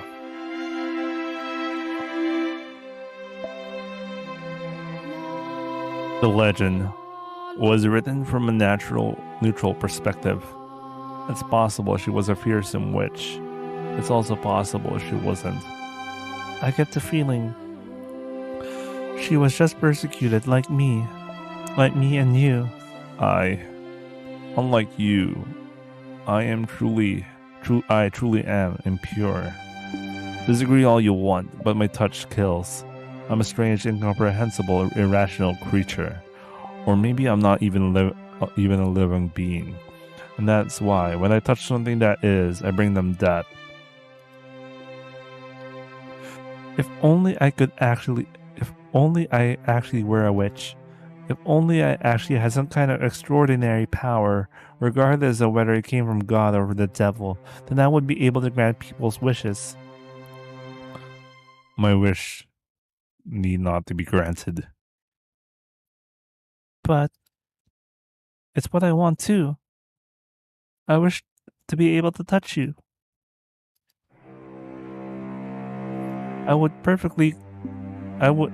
be perfectly content with nothing changing with us, never being able to touch one another. I would be more than happy with that, but I'm allowed to dream, and aren't I? It doesn't have to be in this life. I pray the day will come that we can get closer, even if it has to happen in another life. Happiness is very much a stranger to me. But am I allowed to dream too? You are. I will never touch you. I swear it. But I would like to dream about it. I would like to imagine placing my hand upon your cheek. You can. Reach your hand out for me.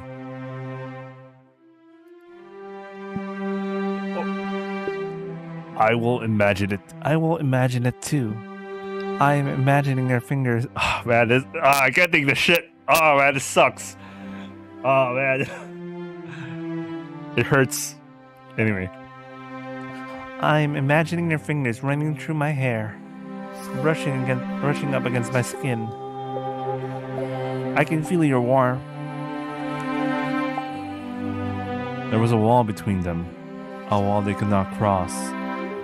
For if they did, it would mean the white-haired girls that, no matter how much they yearned for it, they could not touch one another, so they did so within the confines of their imagination, envisioning it in such detail as they could imagine. It was sad but sweet, a moment of pristine, untainted beauty. The two of them emanated serenity, as fitting as the word curse might have been to the mansion as a whole. As the top of the observation tower is a pure bond was being shared, a fleeting moment between a young man with a cursed touch and a kind-hearted, beautiful girl. The dream did not last long. No, for God is quite cruel. We simply wanted to be together, that was all. Their wish was hardly unreasonable. Only a quiet, peaceful life together. But misfortune was creeping ever nearer, its footsteps growing more and more pronounced. Of course, this story is about tragedy, you know. Oh shit, 6:51. Hmm? Is someone at the door? The flow of time was hazy within the mansion's walls. They had little way of telling whether it was night or day, preventing them from knowing exactly how much time had passed. The white-haired girl had made a habit of climbing the observation tower ever so often to see whether the sun was up, which allowed her to approximate the time of day. Consequently, when she heard the knock on the door, she was not aware just how deep the night was outside. The forest and beasts alike lay quietly at rest. All right. The stores in the cellar are almost exhausted. It must be this month's delivery. Not thinking it was worth bothering Michelle over, she made her way out of her chambers and headed for the entrance. There had only been a single knock, leading her to conclude, as before, the servant had simply left the box outside the door. So without a second thought, she opened the door, and there she saw a strange, fragrant man standing in the moonlight, his clothes tattered, and his bearded face bony and emaciated. She grasped, shrinking behind several paces. The heavy door began swinging shut, but the man forced it open, glaring down at her with unfocused eyes and mumbling, "Are you that witch that will grant people's wishes?" It was in the moment that the white-haired girl realized she had been careless. The man had sought out the mansion because he believed the legend of the witch, and he did not seem particularly in the right of mind, either. Perhaps a result of wandering through the forest for several days, or perhaps it was because he was so beaten down that he thought to ask the witch for help. In a word, he seemed mad. No, there is no witch here. Surely there is. Don't ye lie to me. I can hear the witch's voice. She led me to this house. I promise you, there isn't. Now please, be on your way. Have you got any idea how long it took to find this place? How many days I've gone without food or water? And you're telling me to get lost? I don't know what you want from me. I'm happy to give you a little food, so please. Is there really no witch? There's no witch here. There's nothing but a legend. If she doesn't exist, she doesn't live here. I see. Then what that means, you're just an ordinary person. Just a person. Just a girl. So there ain't anything I can do. No, get away from me. What are you doing? Why waste your time for me to grab me a little girl when I can just take it all? I'm starving here. I'm so hungry I could eat human. You're about to commit a grievous sin. Are you not ashamed to act in defiance of God? God? If I believe in God, would I come begging to a witch? I don't fear him, and I'm sure I don't fear people. Oh, is gonna throw up the house in the middle of nowhere. Ooh, gonna call me out? Ooh, gonna stop me? No one. That's all. No one's gonna stop me. No one's gonna offer me salvation. There's a thought. You're a woman, so yeah, I kill you. What are you doing? What? There's other people here. The white-haired girl laid pinned on the floor beneath the yelling bandit, pleading for help with her ruby eyes. As soon as Michelle grasped the situation, he tossed his candlestick aside and left for the man. The candlestick gave a large, sharp clang when it hit the floor. The impact extinguished the flame, bringing the man to near perfect darkness. Something glittered in the bandit's hand, and then, without hesitation, he thrust it in Michelle. Michelle! What's so stupid that you come to me unarmed? In his hand, the man held a knife, its tip dripping with Michelle's blood. Red spilled from the gash on his arm, the flow growing heavier with each passing moment.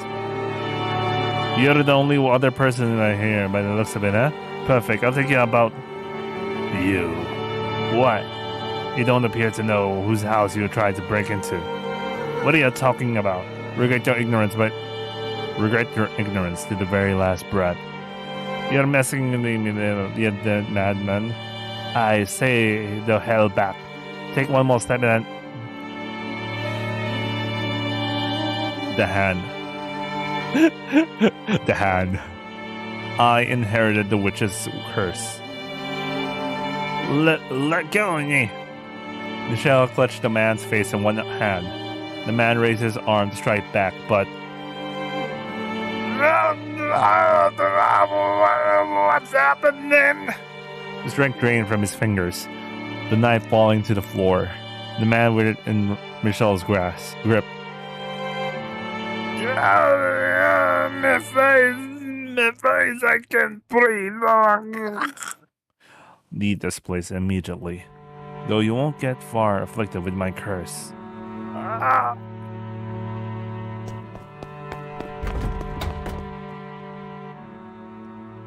Helpless to fight back. Nay, helpless to even consider fighting back. The bandit fled from the mansion in terror. In his wake, only the white-haired girl and the bleeding Michelle remain. I just saw a man's life drain from him, his face withering away, sucked completely dry. I didn't doubt him, but dear God, that was quite disturbing for you, I'm sure. No, not at all. It was my fault anyway. If I hadn't been so careless. Oh, your arm. We need to get that wrapped up.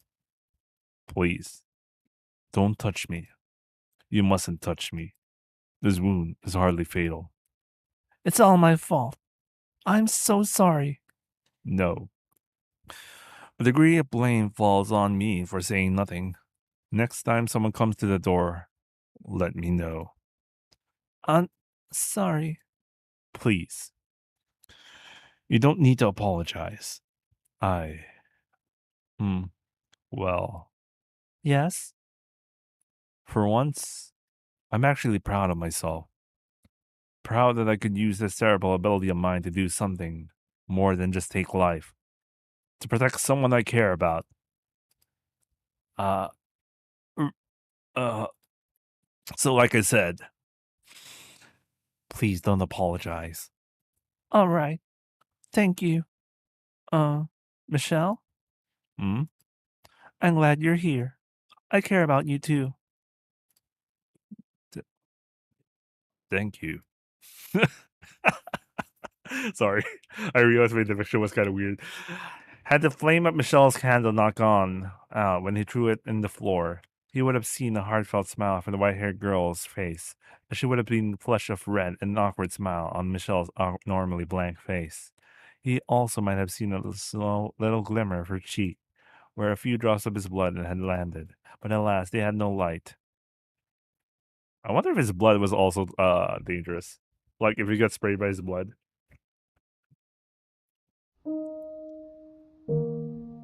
7:59.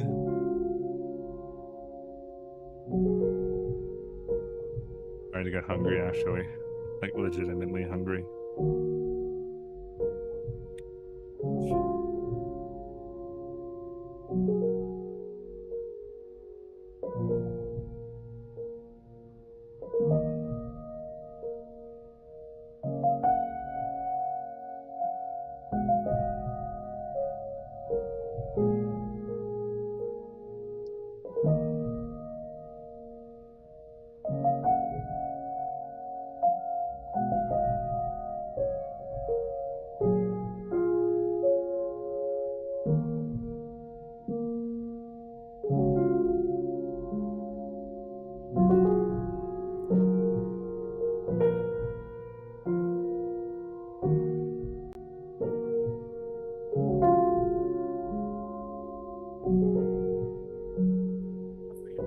Alright, cool.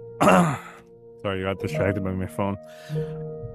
The collapse of their happiness came slowly, gradually. Perhaps it was because she touched his blood instead of his skin, but the deterioration of the white haired girl's health crept along at a relaxed pace. The light was not sucked out of her in a blink, as it had been from the bandit. She merely grew progressively less and less unhealthy. Less and less healthy. Amidst her physical decay, she was bestowed with one blessing. Her beauty remained untouched. But as far as blessings went, surely there were others she could have been granted. Wow, this game literally answered my question. Like I asked, is this blood toxic? It is. Anyway, could God have not picked something a little bit better for her? By the time the two of them realized what was happening, it was already too late.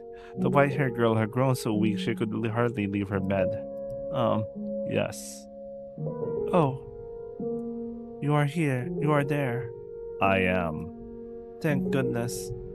I can't see very well anymore. How could this have happened? I thought I had saved you, but no. I did the exact opposite. Please, don't talk that way. You did save me that day. But you're in the cusp of death now, and it's my fault. Because of this curse I bear. How? How could this happen? Why did this have to happen? What am I? Why was I given this body? Michelle, can I, um, ask you a favor? Go ahead. Stay with me, please. As much as you can. Oh shit, I didn't read that last line. Okay, never mind. I was going to do as much anyway. Thank you. I'm happy, Michelle. Happier than I have ever been. And I mean that. You didn't just save my life. You saved me. I've been saved. But only me. I wonder how he'll handle things when I'm gone. If only I hadn't opened the door that day. I wouldn't be leaving him all alone. And we could be happy together for even longer. Yes? Would you please hold my hand? I think It's probably safe now. I will not. I cannot touch you. If I do, I might take what remains of your life, take your beauty away, force you to die hideous. I cannot touch you.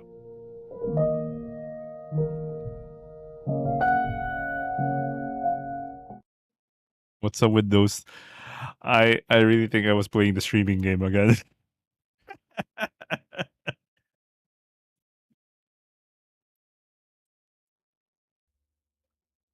Around here. There. On his way back from the washroom several days later, Michelle heard the muffled voices. Got it? Good. He was having trouble making out what they were saying, but he could tell it was several men, and they were outside the front door.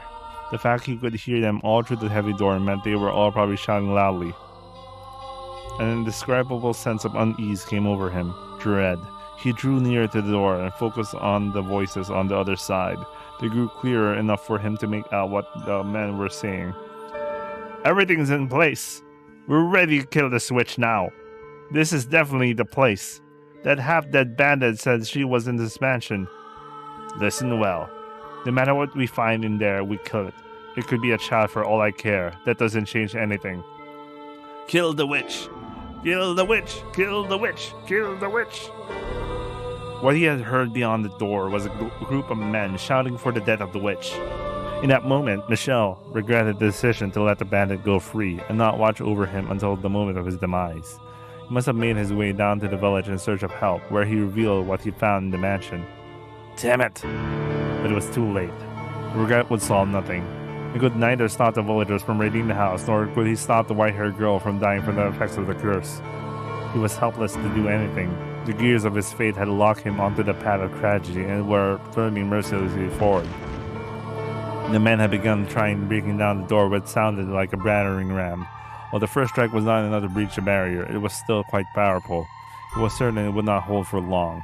Michelle's mind raced. Was there anything he could do about this predicament? How could he escape from the corner he had backed into? Despite his possessing inhuman powers, he would be powerless against a full mob of adult men. The villagers were almost certainly came armed as well. Michelle. A weak voice came from behind him. Aghast, he spun around to find the white-haired girl stumbling toward him. He breathed heavily, leaned against the columns for support. What are you doing out here? You'll only worsen your condition by exerting yourself. I had a sinking feeling, and I've heard noises on my way here. It seems that I have brought all my misfortune upon you. Don't say that! If I hadn't come here, this never would have happened. You never would have been in any danger. Please, Michelle, hand me over to the men outside. Absolutely not. I will do no such thing. They're here for the witch, aren't they? Aren't they? Witch? Fuck. Let me slow down my brain. They're here for the witch, aren't they? I'm guessing they're the same people who were chasing me before. The village had a poor harvest this year, I heard. Like the village in the legend, and they believe it's the witch's curse. But you're no witch. They need someone to fill that role, though. So please, hand me over, and then escape on your own. I could never. Please, Michelle. I'm the one who's cursed, not you. And you want me to hand you over? What would I have left then? Nothing. Not a thing. I have nothing. After so long, I finally found someone who isn't afraid of me, who won't run. I have no interest in the world that would take you away from me, make me live alone once more. To hell with such a world. Michelle. Would you be willing to die with me? If that's what you wish, then stay with me until the very end.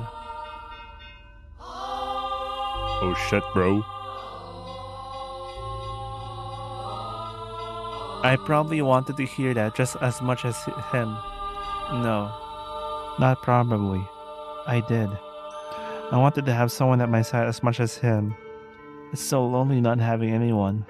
To live alone, to die alone, to not have anyone watching over you.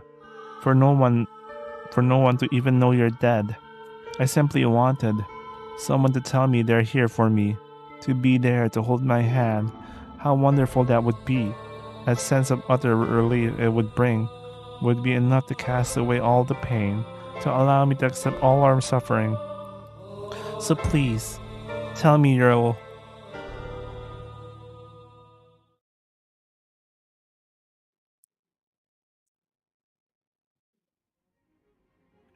Michelle and the white-haired girl chose to spend their final moments at the top of the observation tower. They could hear the clash of the battering ram against the door and the shouts of the men and their stomping feet. But despite all that, the ray of light shining through the little window was as beautiful as always. The door's air of serenity remained unimpeached. After a long climb to the top, the white-haired girl was terribly out of breath. Michelle considered several times offering his hand, but the possibility of that doing so might rob her a last trace of life stayed his hand. It sounds like they've broken down the door. I'm glad we made it up here when we did. I'm so sorry for asking this of you. Don't be. I would have chosen for my final moments as well. This is the one place in this mansion with any sunlight. The one place I can get a good look at you. Thank you.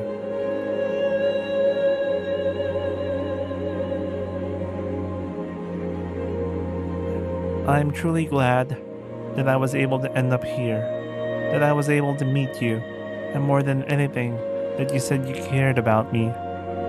Have I managed to become an essential part of your life?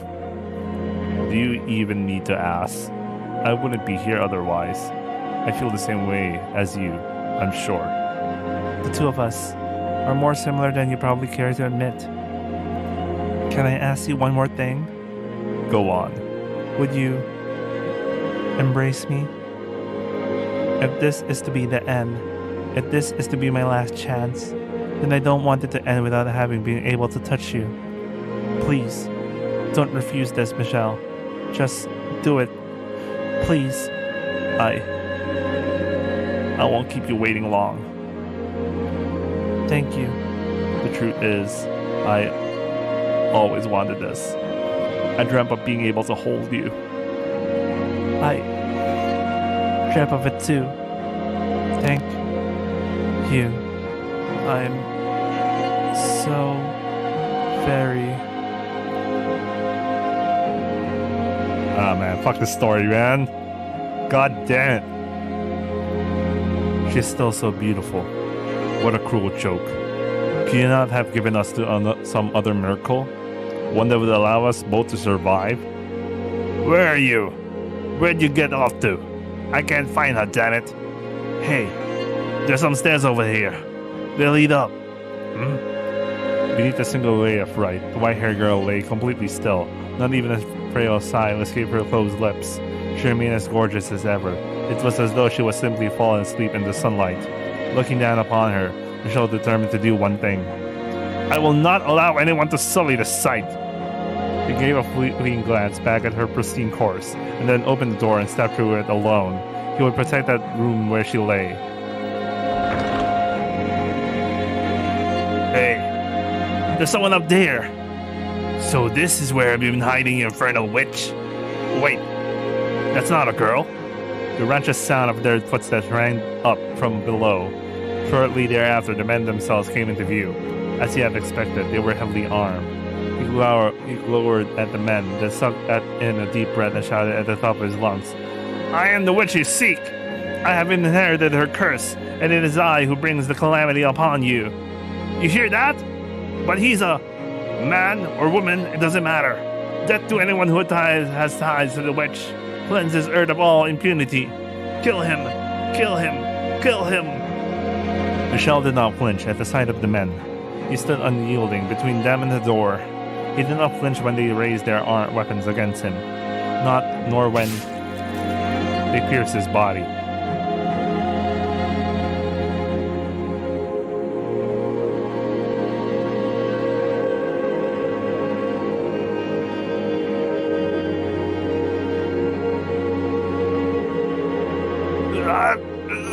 Die and take your curse with you.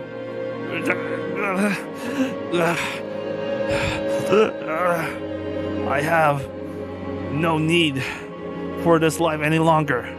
It's all yours. I am cursed to kill even that which I wish to protect. But at the very least, I can protect one thing before my life is done. Not even one of you will leave this place, wither, and die by my curse. The blood spilling from his skewered body flowed down the stairs, down like a little river, soaking the feet of every man who had stormed the mansion. This was the last thing he saw before the final grains of life slipped between his fingers, which brought a faint smile to his lips.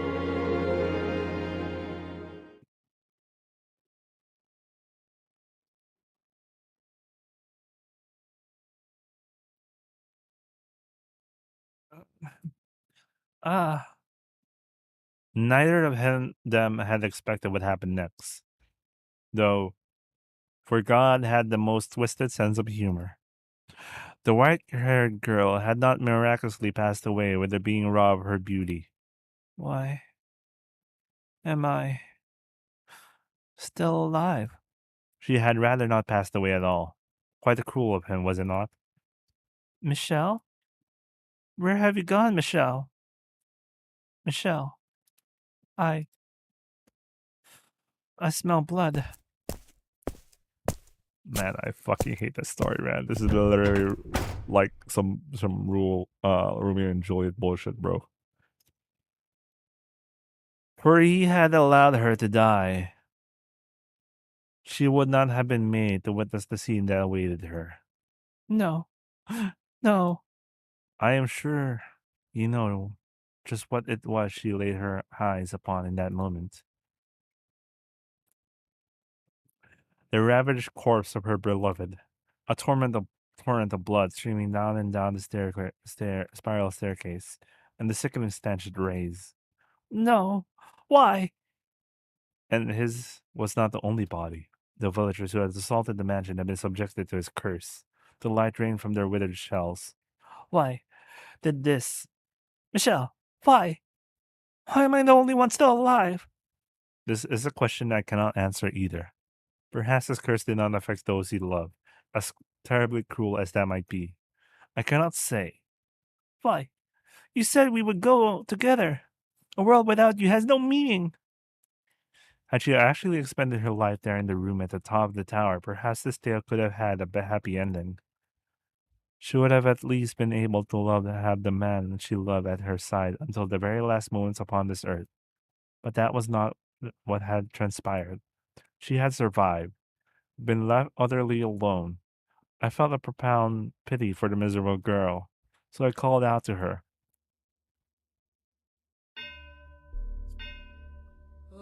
Would you like to see him once more? What? I have the power to help you meet him again. Who's there? Where are you? You know what they call this mansion. So who do you suppose remains on these grounds? No way. You're from the legend. You actually exist. Now I ask you a simple question. Would you like to see him again? The witch grants people's wishes, but at a price. I said I wouldn't ask for her assistance if I met her, but that's all changed. Now that I've lost him, if that's truly possible, then yes, I want to see him. Bring him back to life. Regrettably, I cannot directly meddle with the forces of life and death. However, I can guarantee you this. Your reconstruction. Reconstruction? Correct. To ensure that you remain as yourself in future lives and are not born as someone else, your body and mind shall be reconstructed, as shall his. If you sincerely wish to reunite with one another, if you genuinely need each other in your lives, you will eventually meet him again.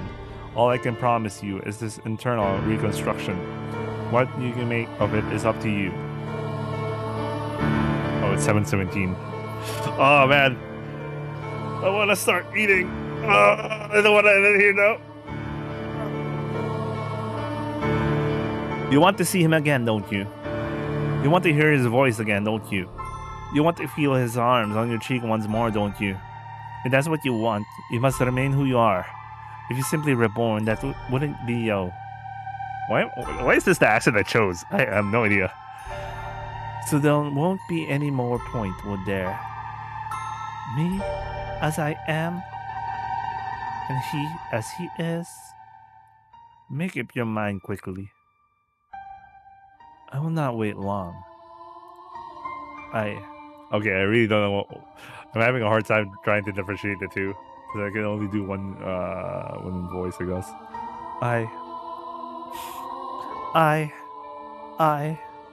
I want to see him again.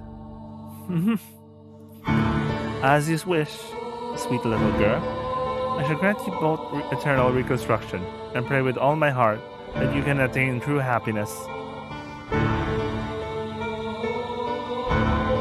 Shortly thereafter, the white-haired girl took her own life. She decided she had nothing to gain by remaining in the present time, and that in order to reunite with Michelle, she needed to make her way to her next life, and thus the mansion was left bereaved of the master, who traveled slowly through the ages until someone came along to give it light once more.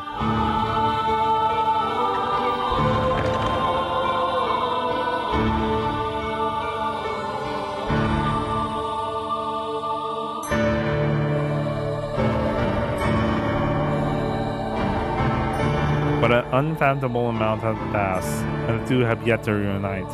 Have they, master? You know now who you are, do you not? You remember everything now, do you not? You were present in every single era, the reason for which as I described in the previous tale, because you yearned to be reunited with someone, but that person never showed up in any era. The poor sweet you having no memory of any of that, led through those lives with other men. Is it any surprise misfortune befell those eras, then? The doors won't close, but rather than outside, you and the maid were inside a dull and monochrome room at the top of the observation tower. The awe-inspiring ray of light shone not through the low window high up on the stone wall. Wrapped in a curious and impenetrable darkness, you both stood alone in the room. The maid wore a gentle but brittlely cold smile as she looked straight at you. It's not your fault. Misfortune befell you. The only force to blame for that is fate. You were always so kind, so pure of heart. You had boundless trust for others and the goodness of people. You are the very image of all that is right. There's no greater misfortune than someone as pure and beautiful as you, being mercilessly thrown into the grinding gears of tragedy again and again. I still pity you for everything you had to go through. You poor, poor soul. You must be utterly exhausted, constantly betrayed. That man you were waiting for never appearing again. After so long, your spirit worn down to the bone, you lost any and all awareness of who you were. Who were you hoping to find wandering in an illusionary mansion cut off from the real world? You and I were the only ones here. The man you seek is nowhere to be found. Have you still not figured it out? Then allow me to tell you everything. I am the cursed witch Morgana, who haunts the mansion, and you are the tragic plaything of fate, the white-haired girl named Giselle. Did my calling you master confuse you? If so, then I apologize. My habit of calling the master or mistress of the house master is quite deeply ingrained. And yes, that means precisely what you think it is. That I have accepted you as my new master. That I wish for you to remain here, to stay with me, so let us put an end to this journey. Do not worry, there is nothing to fear. We are simply going to step outside the river of time. Nothing unpleasant will ever happen to you again. I will be here with you for all eternity, and I will give you my utmost care. You will not have to wait for anyone. Forget about him, the man you once sought, and I am sure you will find happiness. Please, do it for me. I have been waiting for you for so long, so very long. I have wanted nothing more than to see you again, but you were so continually stolen away from me, despite my sincerest desire to spend my days with you. Which is why I wanted you to recall everything, for surely you would not willingly repeat the same fate. If you knew of all the pain it caused you to suffer thus far, spend eternity with me, in the gentle embrace of darkness. The maid extended her hand for you. Her hands brushing up against yours were as cold as ever, but her breath tickled your skin pleasantly, and her sweet words rang in your ears, filling you with a warmth. You thought back on your time with her in the mansion. She had indeed always treated you with great compassion, and nothing she had said seemed to be a lie. And so you pondered, what would you do?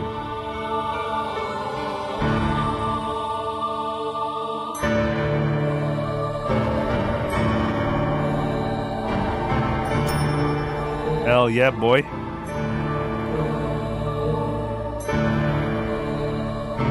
There's still more to be done.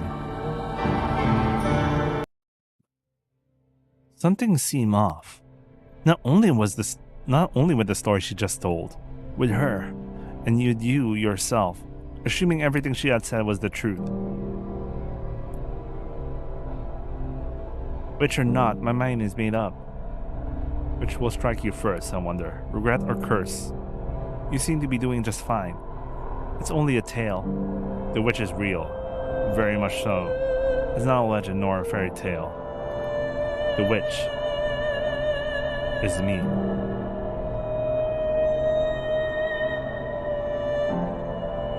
That's right. It wasn't the white-haired girl who claimed to be the witch. Yeah, because, here's the deal.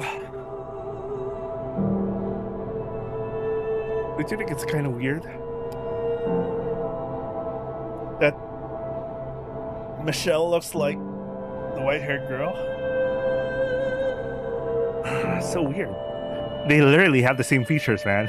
Isn't that kind of weird? And that wasn't all. Oh. Do you mean to reclaim your old self no matter the cost? If you do, if you're sincerely prepared to do that, then be wary of the tale that comes next. Any tragedy that seems to appear to be real. Okay, this guy also kind of warned me about her lying. It's precisely that. A fabrication.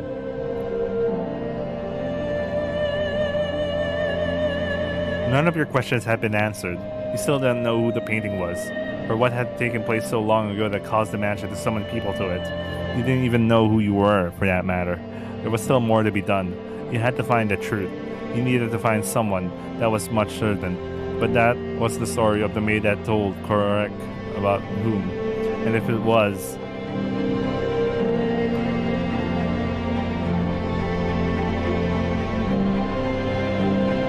What about her? What about the woman whose name you couldn't say? The woman who had so cheerfully called you master? We agreed we could live together, not just in the same house, so we got plenty of time to add more to the list. And I hope you can make your own list about me too. This is just the beginning after all. We got a long, long time ahead of us. This is the game telling me this is literally just the beginning of the game. Plenty of enough time to get to know each other, you know?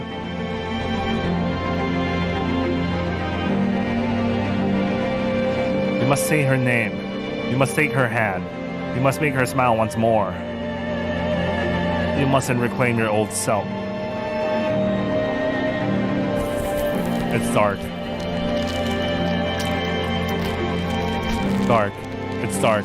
It's dark again. It's dark. It's dark. Dark. Dark. Constantly engulfing in darkness. You threw it away. Every single time I must break out of this darkness. I'll give you a world that's not cool to you. I must escape and take her hand. Because that's the reason I've got a wonderful idea. Okay, I came here. You can curse them with me. I must return. I must reclaim. We can think of new ways to torture them. We'll all be happier if you stay here. Just think about it. Stay here in the world. You'll be alright at home. No, I did my best for you. Nothing more. This is not where I belong. No matter how much of world darkness may suit me. I must reclaim my true self. I'll only read the white lines because I noticed the red lines are like kind of doubtful stuff. Reclaim yourself.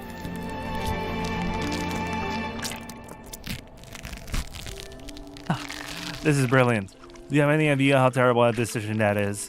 Do you have any idea why I fabricated that story? It was all for you. So stay here. Stay right where you are. The darkness suits you better. Reclaim yourself. Remember when someone told you not long ago that you could handle stories because they weren't your own? Now you were able to bear the tragedies because they happened to others. It had been your suffering. If the secrets you have been kept buried away for so long had come out, you couldn't possibly have endured it. Reclaim yourself. This is like some persona moment, I guess.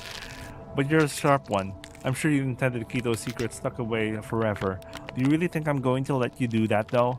Whatever you may try to hide, I'll make you sure your beloved hears every last detail. Reclaim yourself. How foolish can you be? Despite all my encouragement, you still insist on getting your old self back. What do you have to gain from that? Nothing but guilty and ugly tragedy awaits you down this path. Reclaim yourself. Sorry, that was like Mr. Flicken's voice. Don't get your hopes up, my dear. There's nothing for you there. You have nothing. I'm offering you a place by my side. You should just take it. There is no salvation for you anywhere. None at all. Anywhere from anyone ever. Reclaim yourself. She has long since lost all crippling reality. And you think there's anything you can do for her now? Despite having repeatedly failed to even regain yourself. Reclaim yourself. Well, I suppose it's going to be stubborn. As much as I don't want to, I have to place a curse upon your soul.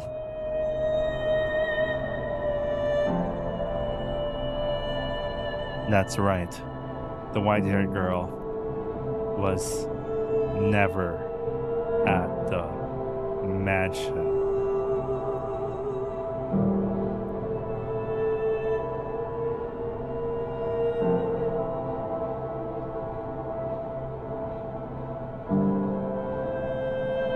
It was the maid. Gisela was the maid all this time. There is still a story left untold. What? The fourth door was all a lie. What do you mean? It was not some sweet little tragedy. The story you told was pure fantasy. That? No. That was the truth. That was where it all began. Because of what happened then, you spent innumerable years lost until you showed up here and... What? You reached out, gasping for it. You pull yourself in. Your silhouette, which had been hazy until now, begins to take form.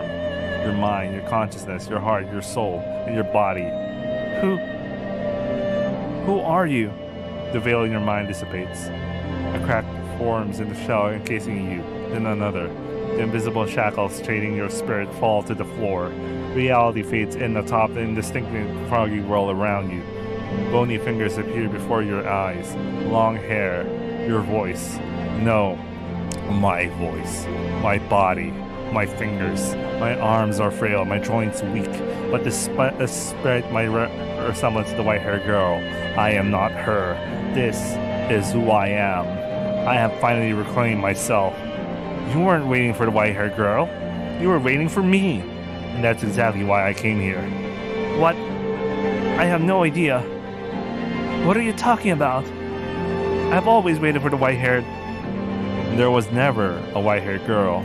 There was only this time. This time I must say her name.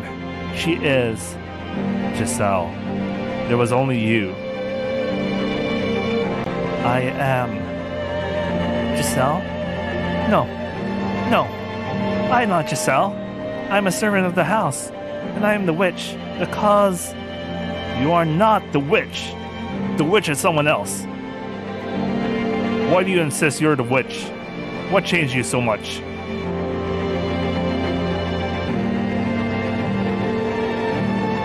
Yo!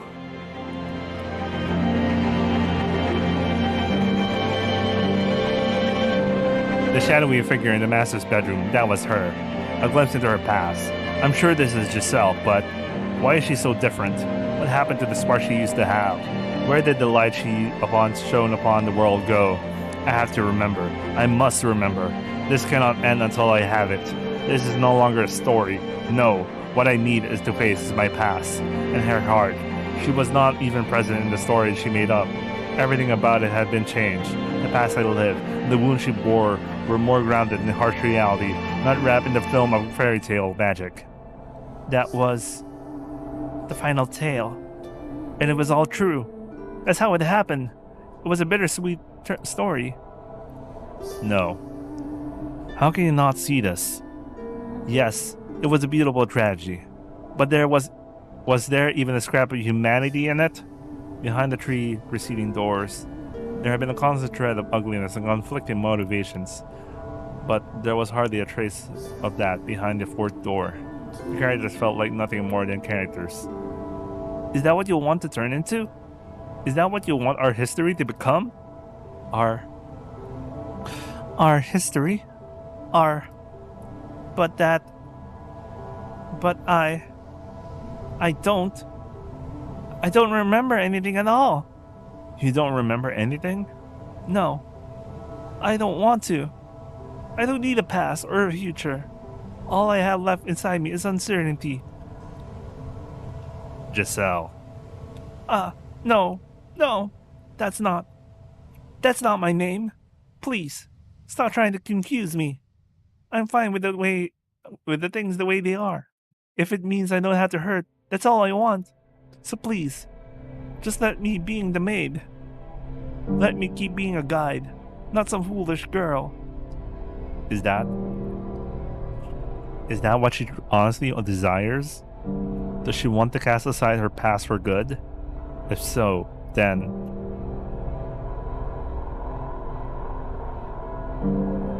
Not remembering is an option. Wait, I'll try to say, but it's obviously this is what we choose. It must be stupid if you don't pick that option. I think that... Yeah, I know this game has a lot of bad ends, but we're not choosing that today. No matter what she says, I know I'm right. And if she doesn't reclaim her old self, I'll never get to never hear her say my name again.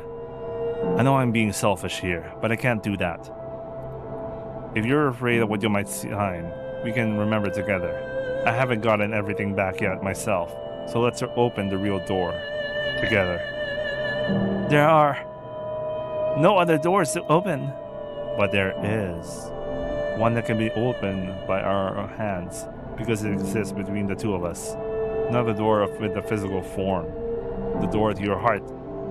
The door? I gasped her unnaturally cold hand. A hand that long ago once had warmth. If she can't lead the way, then I have to. I must pick up the pieces of our race history so we can both reclaim ourselves. Find the actual truth. No matter what we may uncover, I will not let go of this hand. No, I mustn't let it go. Darkness falls over the world around us. The floor upon which we had been standing flickers out of existence, sending us dropping into an endless abyss.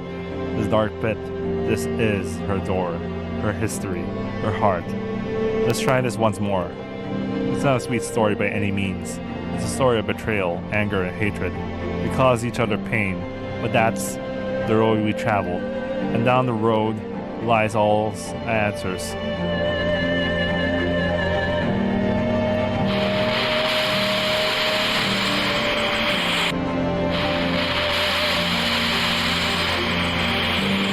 Oh, nice. We're in the fifth door. I guess I have to end the stream in a while because I really want to sleep.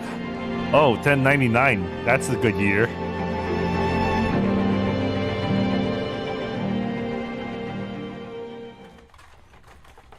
Anyway, I have to end stream because I want to eat some dinner. I'll be continuing the stream after. So I'll see you guys after dinner.